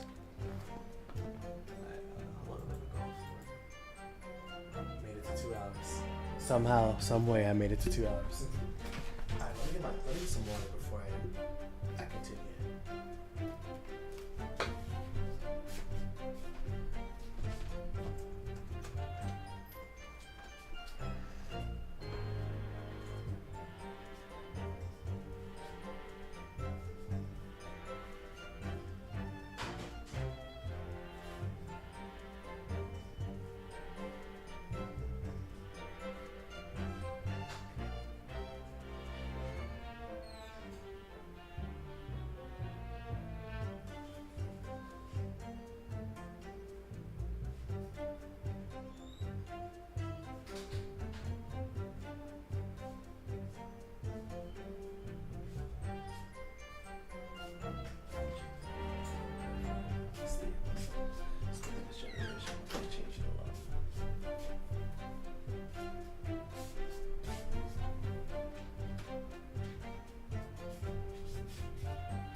Hold it!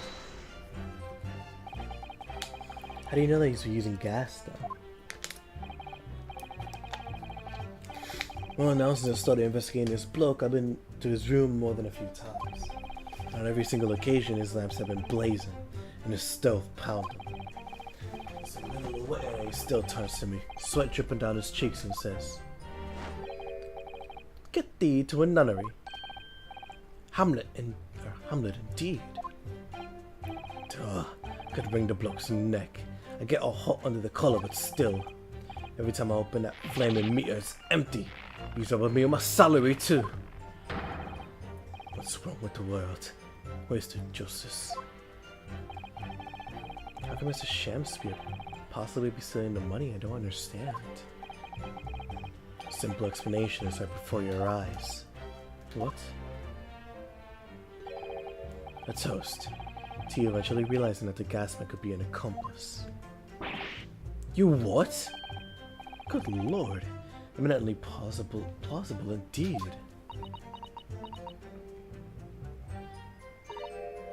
Well, what do you have to say for yourself? Oh, please, Lady Quinby. I'm a faithful worker.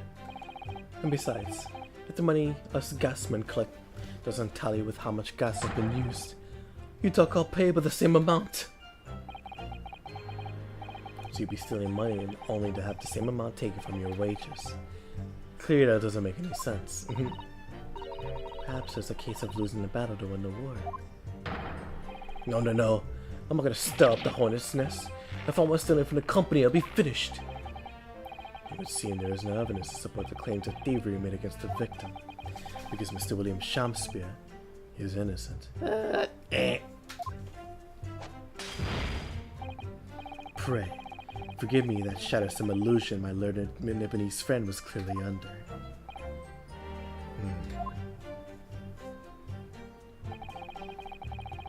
So you didn't expect to uncover another crime that looks like it's been taking place in the very same room.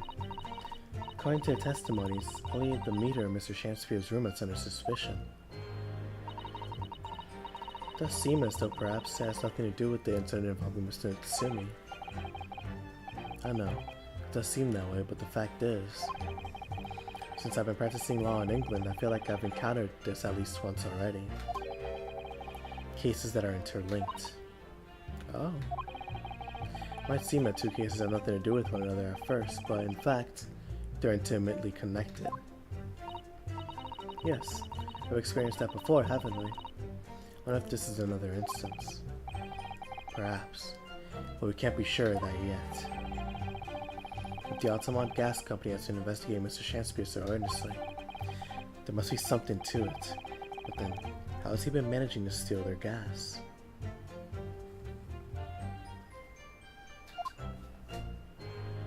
Well, I mean, I went through all of it, so I know where to go. It's either this one.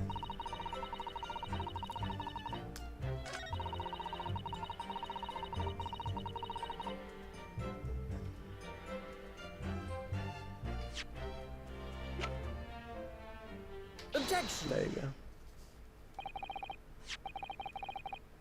Lady Altamont, I'm afraid to say that this meter clearly does show signs of having been tampered with.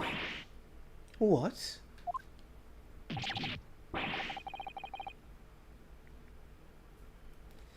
Get away, I've been over and over that thing. I'm telling you, there's nothing wrong with it. In that case, what do you have to say about that small hole that's been made at the base of the coin box? Oh, what? You're right. You're quite right. There's a little hole there. The meters are supposed to have that. None of the others do. In other words, we understand that Mr. Shamspeare secretly opened this hole himself. Yes, I wouldn't be at all surprised. But why? Yeah, why? I mean, it's tiny. You couldn't get a father through that thing. Lady Altamont, I wonder if you could give the court some more details about your meter design. What sort of details? Well, what I specifically like to know is...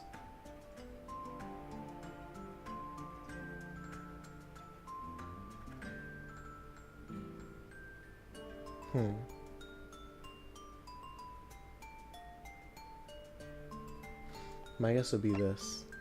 Differentiates coins. How's the meter tell the difference between between different coins? What do you mean? Well, for example, someone were to put in a 1 penny coin, that wouldn't work, presumably, would it? No, of course not.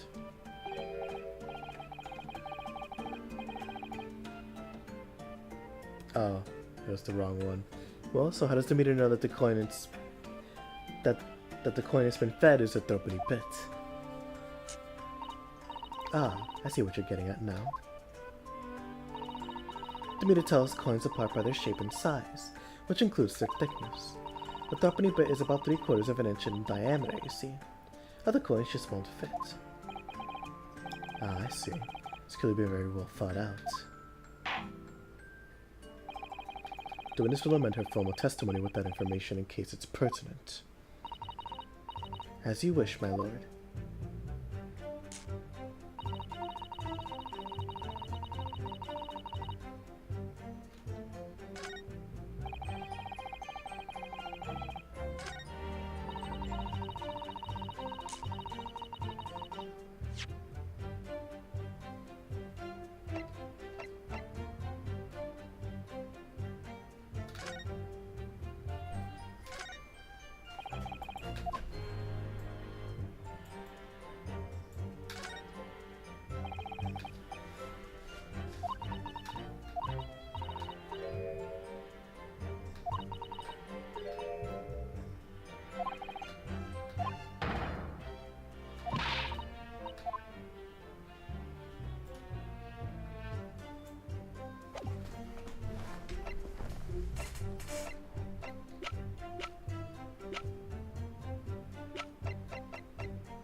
Protection.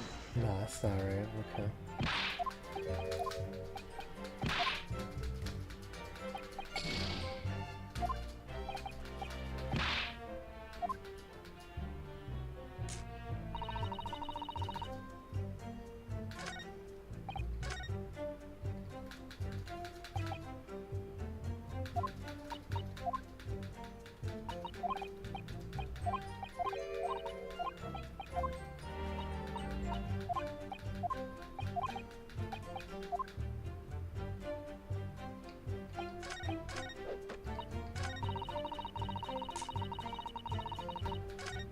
Oh, I'm dumb. I forgot. I gotta press her about that first. Hold it! But conversely, then, it would seem that anything matching a 3-pence coin exactly in terms of diameter and thickness could equally well be used. But would that be true? Well, yes. In a way, the weight comes into it to a certain extent as well. Well, we thought of that though anyway. Well, we thought of that though anyway. If I find any fake coins inside a coin box when I empty the meter, the contract says the customer has to pay 100 times the amount they've diddled as well. Or they diddle as a fine. We live for moments like that. Us gasmen do. Live for them. Osuna Gas Company has thoughts of everything. Woohoo! Hooray for gas! Hooray for cash! Automata all the way! That's quite enough of that.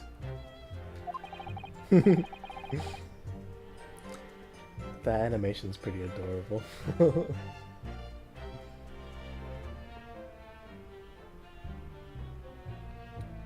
Reminds me, how big are 3 penny bits? About 3/4 of an inch across. What do you think, Mr. Naruhodo? Is this 2 centimeters measurement significant?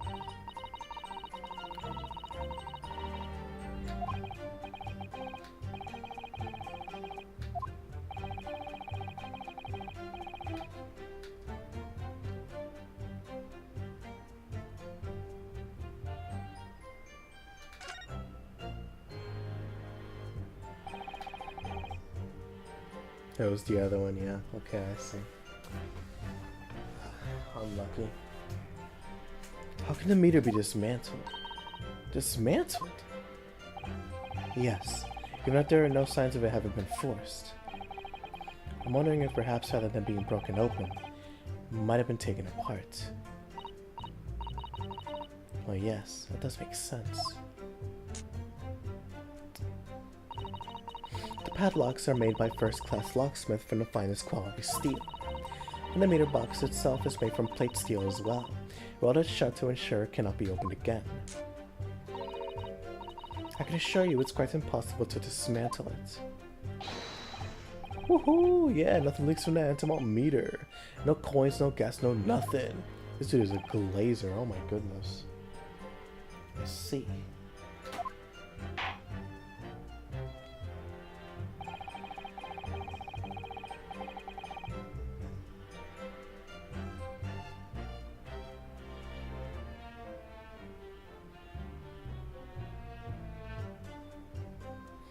The witnesses will amend her formal testimony with that information in case it's pertinent. As you wish, my lord.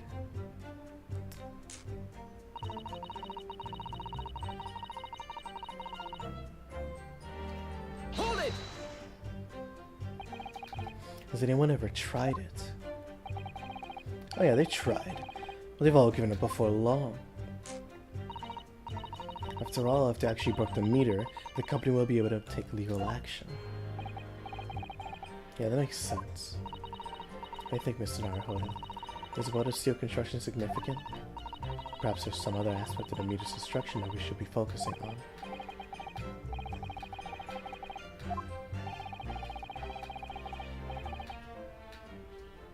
Yeah, it's the coin one. It's 100% the coin one.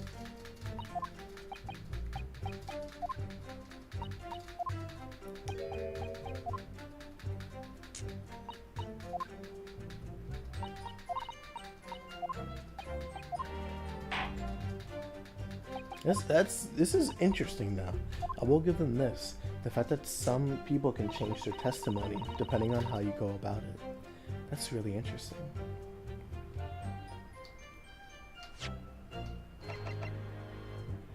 But it wasn't that. Yeah, I tried it. It wasn't this.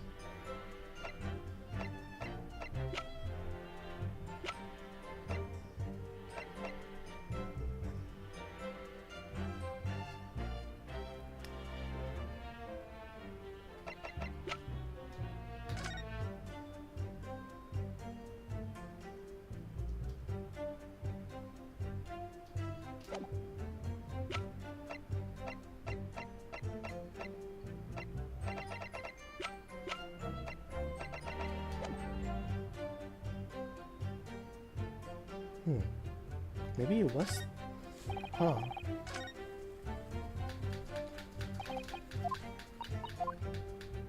Because like, it seems like the soap bar houses the medallion, the same shape that is used for the seal, for the wax seal, not medallion, excuse me. Yeah, seal. So instead of dismantling it to where they would notice.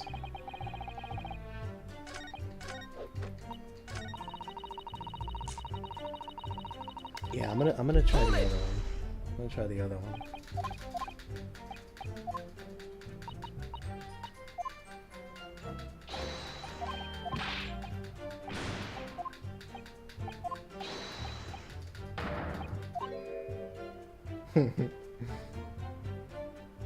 That's such a cute animation. I love that.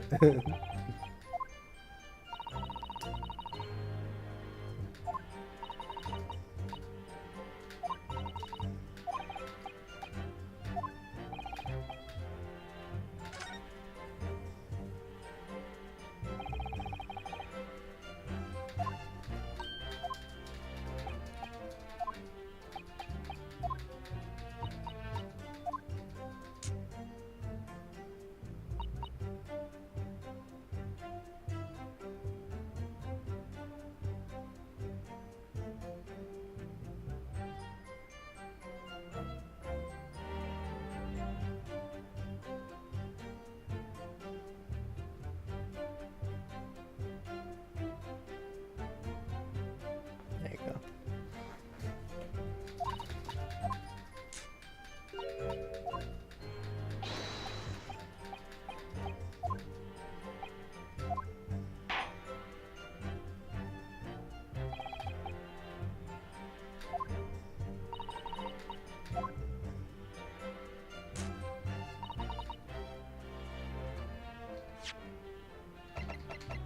Let's try this one. Objection! No, it wasn't that one either. Wow, I'm stuck.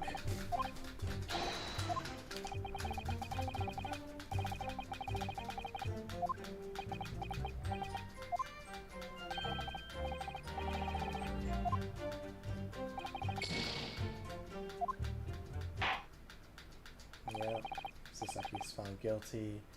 Whatever. Doesn't count, it's not real.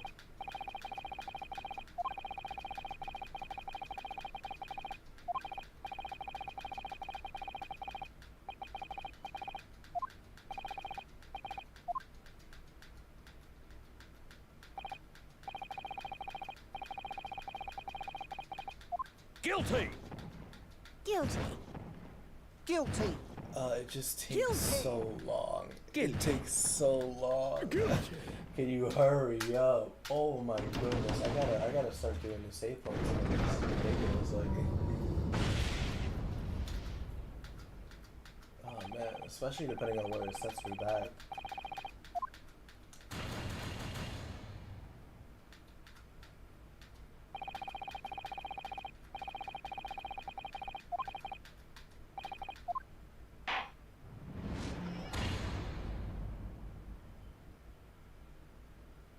Yes, retire from this scene, please. Oh my goodness. Good lord.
wasn't that one. What was this one? Yeah. Okay.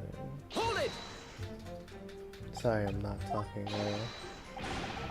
I'm not as tired as I was before. Funny enough, I am a little bit awake, or I'm more awake than I was before. But it's because I'm stumped. I have the guide here just in case I need it, but I'm trying not to use it that much. But I'm not gonna lose sleep over it. I'm not gonna lie. So, not in the sense of like literally lose sleep over it, but like I don't care if I have to use a guide or not. I'm not prideful about playing games. I just like playing them.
Objection! There you go. That's all, man.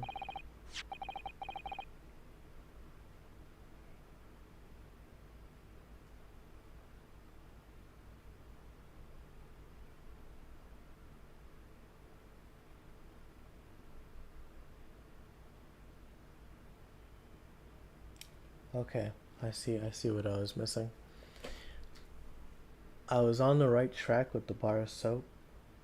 It's just I needed to inspect it again after the coin thing. So I was on the right track. I was on the right track.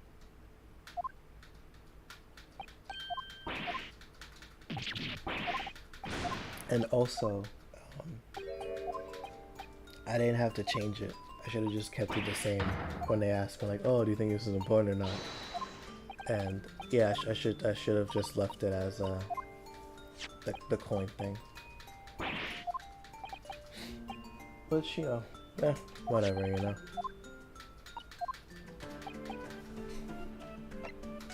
There you go.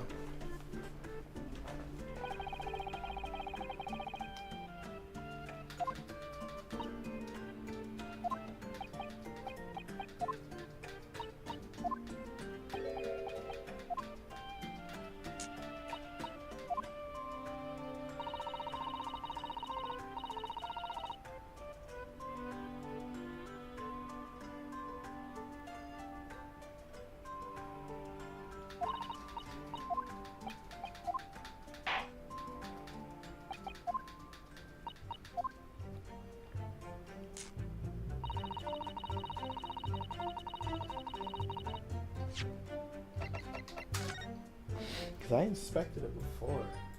In fact, I inspected it because of this.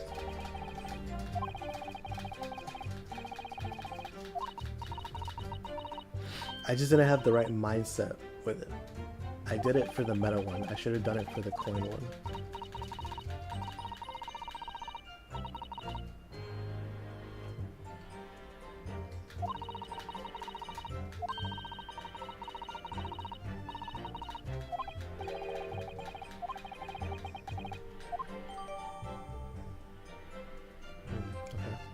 The cheap bar of soap that was discovered just outside of Mr. Shamspeare's window.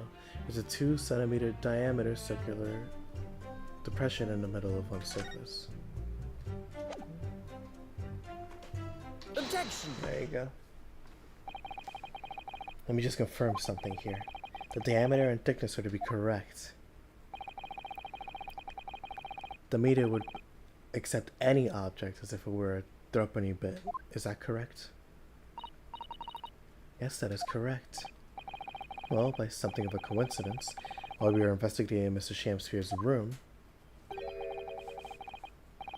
we found a particular item that matches the dimensions perfectly. Something the same size as the threepenny bit. What was it? The item in question is this. Have you been inhaling gas? It's a bar of soap. Certainly looks nothing like a threepenny bit, I must say. Looks like I'm gonna have to point out exactly what I mean here. So important about the soap is this part here. Yep. There's finally a round depression in the middle of the soap. Yes, it's a perfect circle. And I would say it's almost 3/4 of an inch in diameter. I'd like something else we've been talking about recently, in fact. Mr. Naruhodo, this is part of the soap you show in court. Oh my goodness. You have to turn over the soap to see what I mean. Are you referring to that round depression in the middle of the soap there? That's right. A depression that's approximately 3/4 of an inch in diameter. Or in other words, almost exactly the same size as a threepenny bit. Get away. Is anyone here present in possession of a threepenny bit? Quickly now, hand over your coins, ladies and gentlemen. Sounded rather like a highway robbery, doesn't it?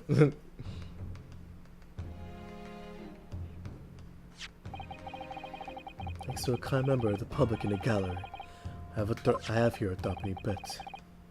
Now to see if it fits. My word, it couldn't be more snug. Yes, as I suspected. This, without a doubt, is a vital clue to explain how the Ultimate Gas Company is being defrauded. Well, I don't believe it. So, your assertion amounts to what? That some inferior bar of soap has a tentative connection to the theft of gas? Yes. The depression in the soap was clearly made by a threepenny bit. Let's concur at least. By pushing a coin with some force into a poor quality bar of soap such as this, is a remarkably simple way of replicating the coin's shape. And then you could use, well, some melted wax or something to pour into the mold. You can make 4 fake coins in no time.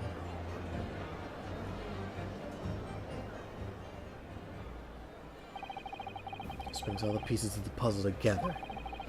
It's the method Mr. Shamspeare has been using to steal the gas. That's the missing link. And now, if I follow this chain of thought, it's gonna bring me to the new explanation for what happened. That's nobody's considered yet. But this is all nonsense. If the man had been making fake coins, my worker here would have found them when he emptied the meter. Quite true, Lady Altamont. In the absence of some black magic that can make them disappear.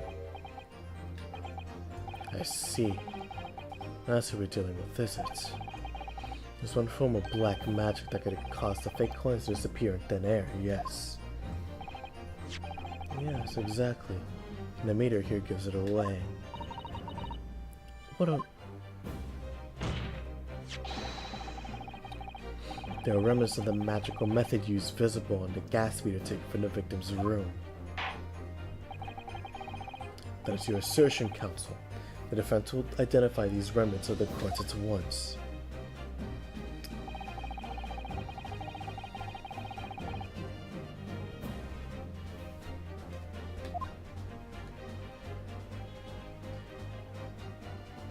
Got it!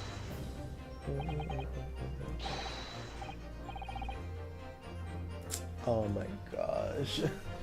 Ah, great.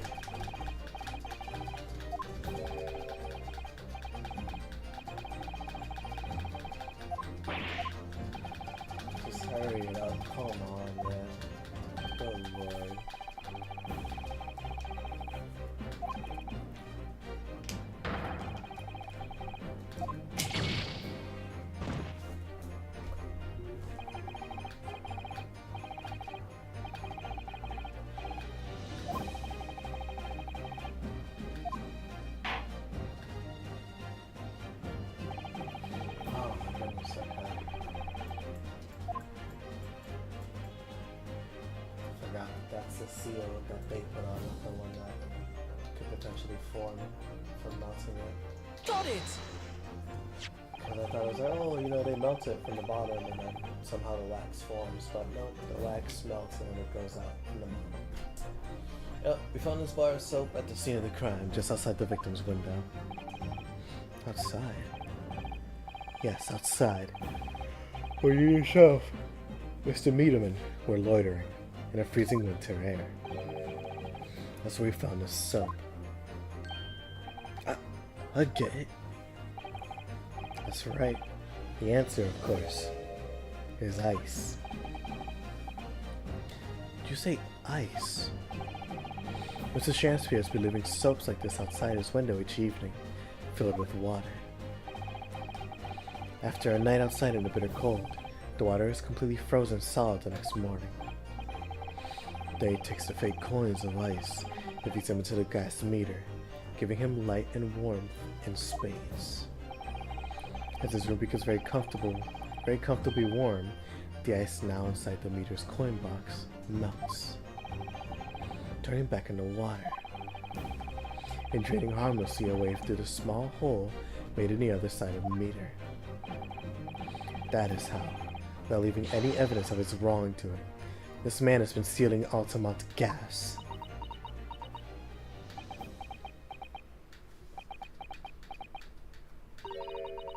Just like that. So simply. You try to make us look like idiots. He's been fooling us all with some bars of soap and some water. That's right, madam. I don't believe it. It can't be true. Do you have any idea how much money we spent to develop the meter? And I have the audacity to suggest that a bit of soap and some water could render it totally useless. Fairly sure I didn't design it. Evidence. Sorry? I want evidence. You're gonna stand there and tell me our meters are rubbish. I want to see proof. She's very good at enforcing accountability, isn't she?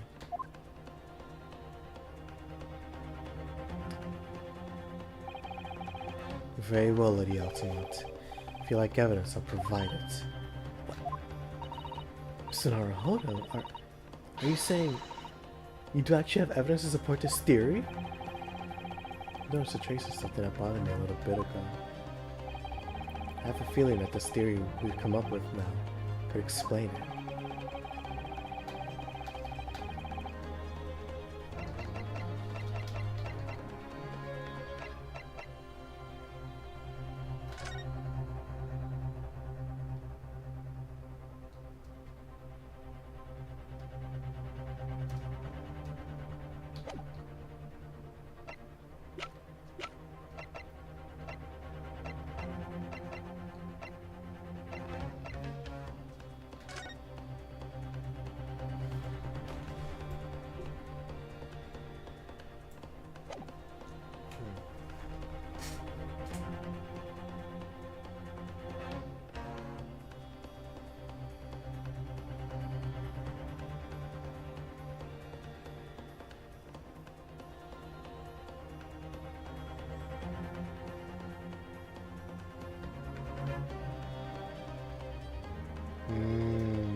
I see. Okay, I was right.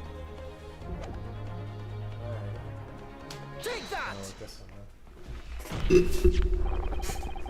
It's the photograph of the scene at the point when the victim was discovered, taken by Inspector Gregson. And it clearly shows the remnants of the crime carried out by Mr. Shamspeare. What remnants?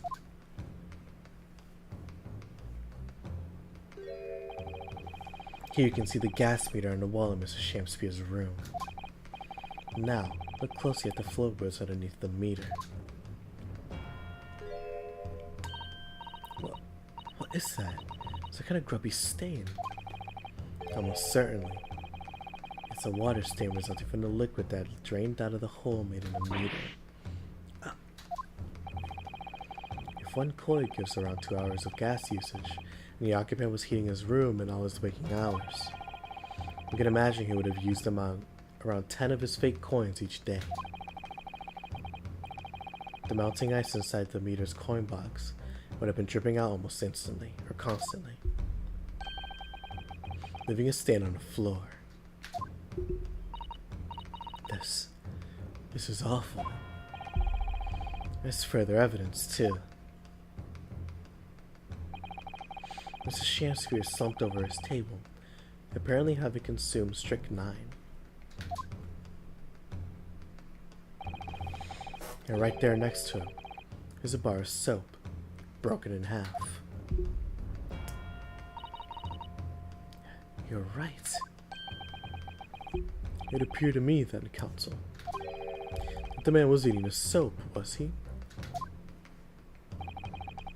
Pardon me for disagreeing with your lordship, but certainly not. He didn't beat around the bush there, did he? In truth, Mr. Shamspeare was found with a fork in his hand. A meal of soap is sounding increasingly unlikely, Lord Fancy. Do you mean to say he's using that fork too? Yeah. This is a professional, by the way. Talking about, was he really not eating the soap? It sounds like he was. Yes. To extract the frozen coin from the bar of soap. Ah. But the bar broke in half. So perhaps it didn't go very well. Good gracious.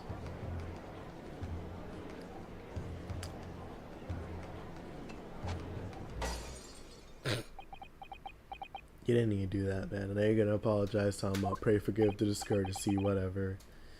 Lord Van Zeeks. I was throwing my hand up in despair, and happened to catch my hollowed bottle on the way. Pray forgive my maladroit mistake. What's the meaning of this, Counsel? Allow me to pose my letter for the question. What exactly do you establish with your most recent cross-examination? Well, that Mr. William Shamspeare is a liar and a thief. In other words, that his testimony is unreliable. That's it. Yeah, what she said. Very well. Let's assume the man is a liar. Now allow me to pose another question. What possible difference does that make? Well, you know that suicide can be discounted. Scotland Yard's investigation revealed no sign of another vessel that contained poison. And on that night in question, there were no visitors to the room except the accused. The young gas man's testimony, which we have no reason to doubt, has confirmed that. Furthermore, the only possible way the poison could have entered the victim's body is via the tea. The court has seen no evidence that suggests otherwise.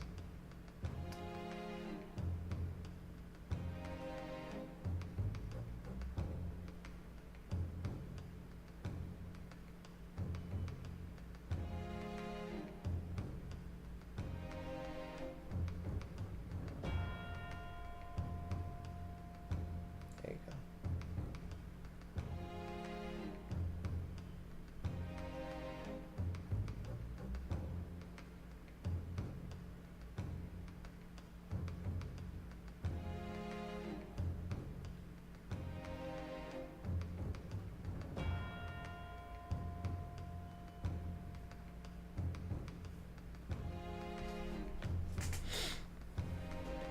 There you go. The court has seen no evidence whatsoever that suggests otherwise. How long am I going for now? This stream turned out to be almost 3 hours. If you asked me 2 hours ago if it would have been this long, I would have laughed. I would have genuinely laughed. Who would have thought I'd be going this long? 1 a.m. I gotta go to bed.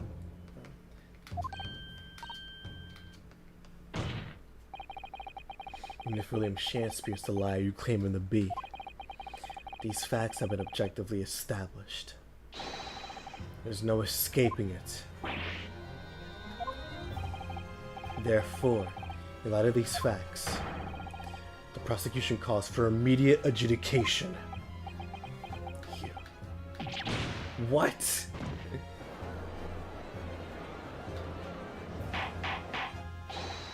Order! Well, counsel, how does the defense respond? Mr. Naruhodo.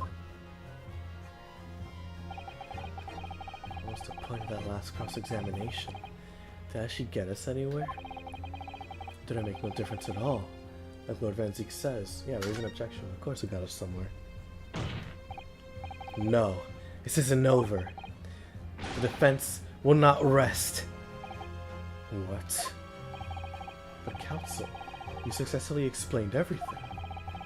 You've identified and substantiated the unscrupulous method employed by Mr. Shamspeare to consume gas. What more is there to discuss? Lord Van Zeek just highlighted 3 facts in order to make his point. But contrary to what he would have the court believe, not all of them have been objectively established at all. What are you trying to say, my Nipponese friend? At least one of those so-called facts is an assumption, made due to lack of evidence. Ooh. It isn't too good when you're caught out on a lie, huh?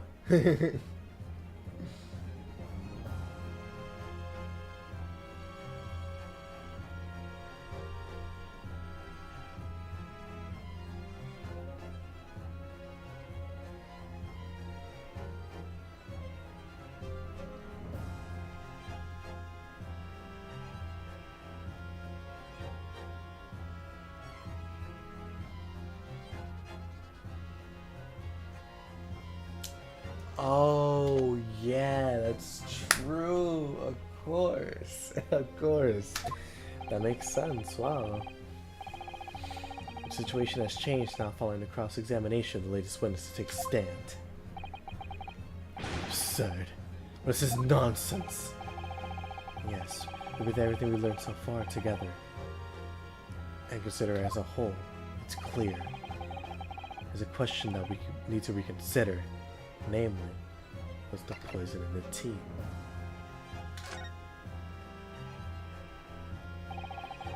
We've all been led to believe that the Strike 9 poison that afflicted Mr. Shamspeare was in a tea brought to him by Mr. Natsumi. That's conjecture at best. Objection! The victim has testified that nothing else passed his lips that night. There was no other possibility. And since there was no trace of that tea left at the scene, it could be tested for traces of poison.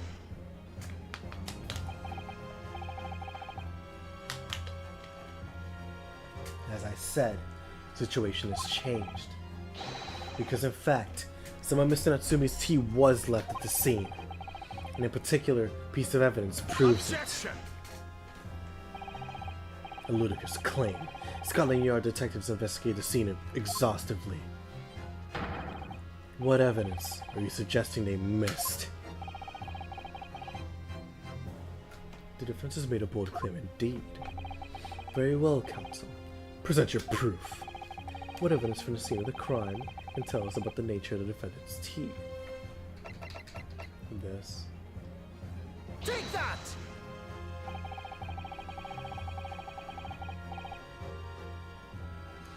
What exactly is this piece of evidence supposed to reveal about Mr. Natsumi's tea, counsel?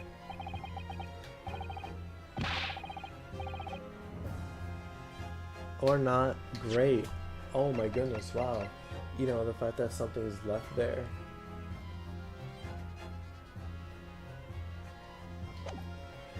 Well, I suspect it may possibly be related to tea in some way. If we dig deep enough, it will be...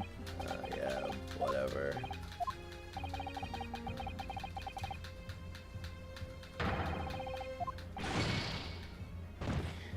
Ah, the tea ring, you know, the tea ring.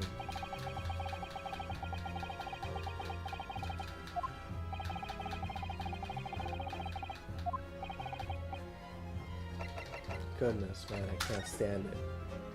Can't stand it.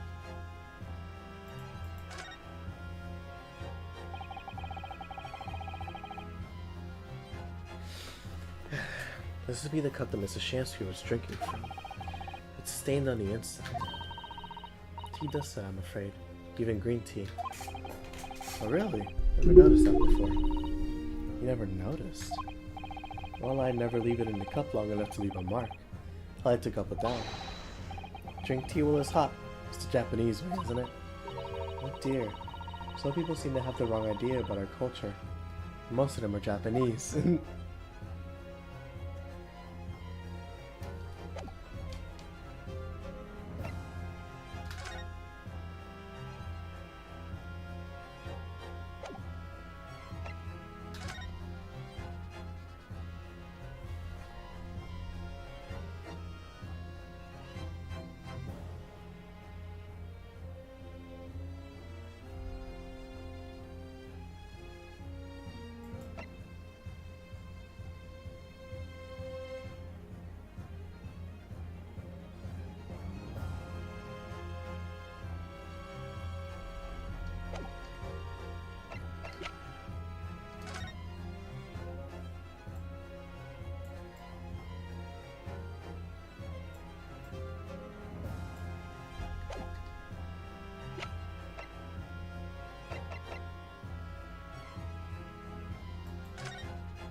Yep. I give up. Where are you?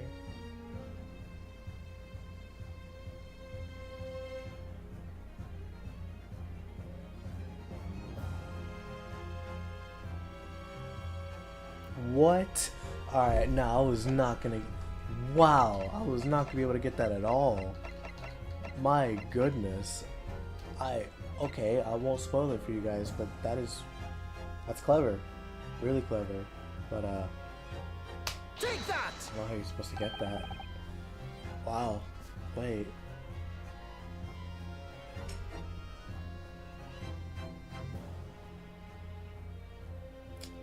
Oh, of course. That's a tricky one. That's a really tricky one. That's why it works. Okay. Good gracious. The soap again. The same boy the victim used to fashion his coins of ice. Yes, that's right, my lord. It just came back to me.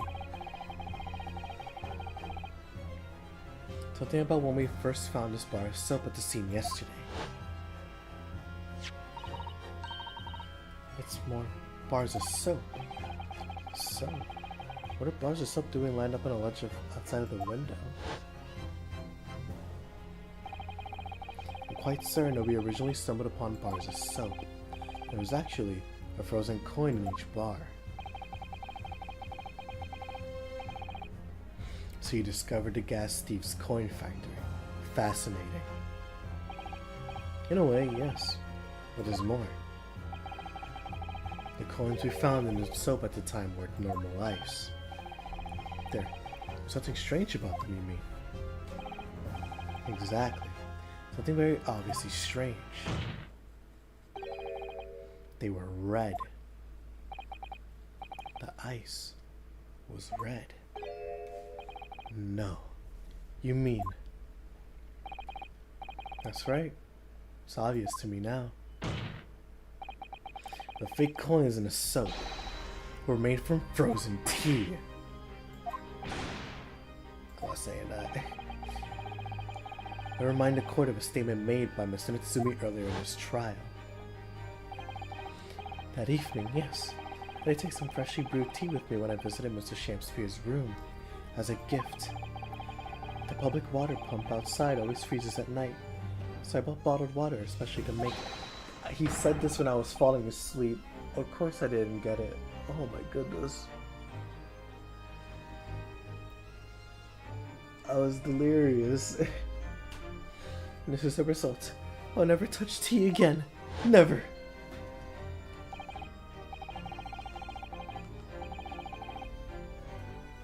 Ah yes. I believe there had been a snowfall that day. It was particularly cold.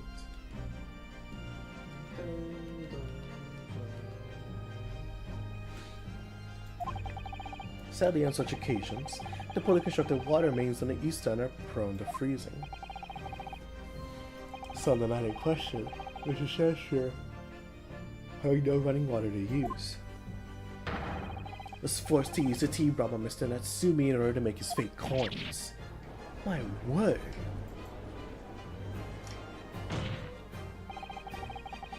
There were 2 bars of soap on a window ledge when my judicial assistant and I investigated the scene. That's right, we only borrowed one of them. Which means that even as we speak, some of the defendant's tea is still present at the scene of the crime. The person saw it in the bar of soap outside Mr. Shamspeare's window. Extraordinary. Earlier today, Inspector Gregson informed the court that if even 1 drop of the tea remained, Scotland Yard would be able to analyze it for poison. As such, we are now in a position to prove or disprove what has until now been mere conjecture. By finding out for sure whether or not Mr. Natsumi's tea actually contained strike 9 at all. You smoke Nipponese. My lord, we cannot do the defendant the injustice of passing judgment now. The police should be dispatched to recover the remaining bar of soap from the scene at once. And defense requests a thorough analysis of the frozen tea embedded in it to determine whether or not it contains any poison.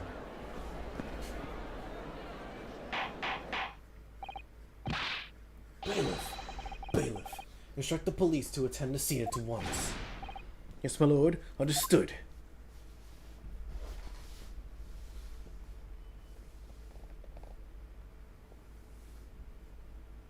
It would seem we have no choice but to suspend these proceedings for the time being. I trust you have no objection, Lord Van Zeeks? None, my lord. Scotland Yard will recover the tea from the scene and carry out the requisite test immediately, which I will resume at the same hour tomorrow. The prosecution and defense may conduct further investigations as appropriate in the interim. Yes, my lord.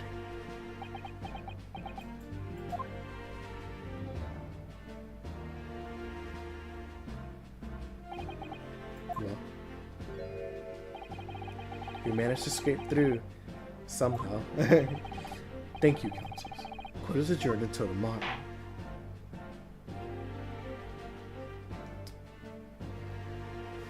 And there you go. Oh wow, I forgot how long this case actually was. The fact that there's 2 investigation sections and 2 court sections, that's crazy. That's actually insane, but not in like a... I love the way that one ends. I love it. But yeah, not in the way that like case 5 of the last game was, where what was it? There was 2 investigation sections, 2 court sections, whatever, maybe even 3, I don't remember too well, where it was just back to back. It was one long section after one long section. But this one has 2. Right, like investigation, court, investigation, court. That's so interesting.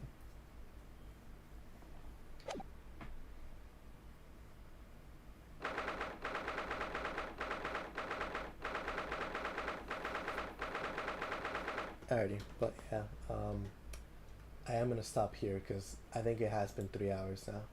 Almost. 2 minutes shy. But yeah, so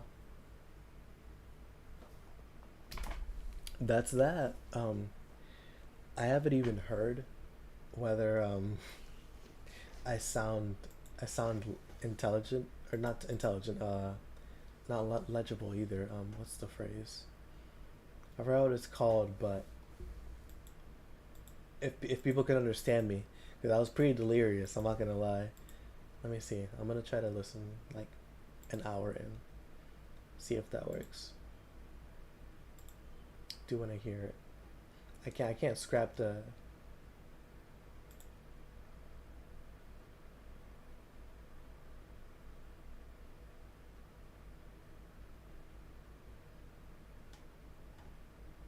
Yeah, I was just super tired. That's all it really was. I was stuttering a lot. Couldn't read a lot of things, but overall, like, for the most part, I could be understood. But yeah, that aside, if you did watch, thank you for watching. If you're watching the VOD, thank you for watching that as well.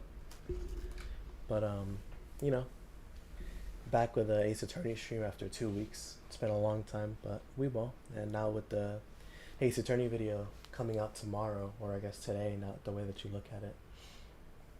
Hopefully be able to get more streams done for this game.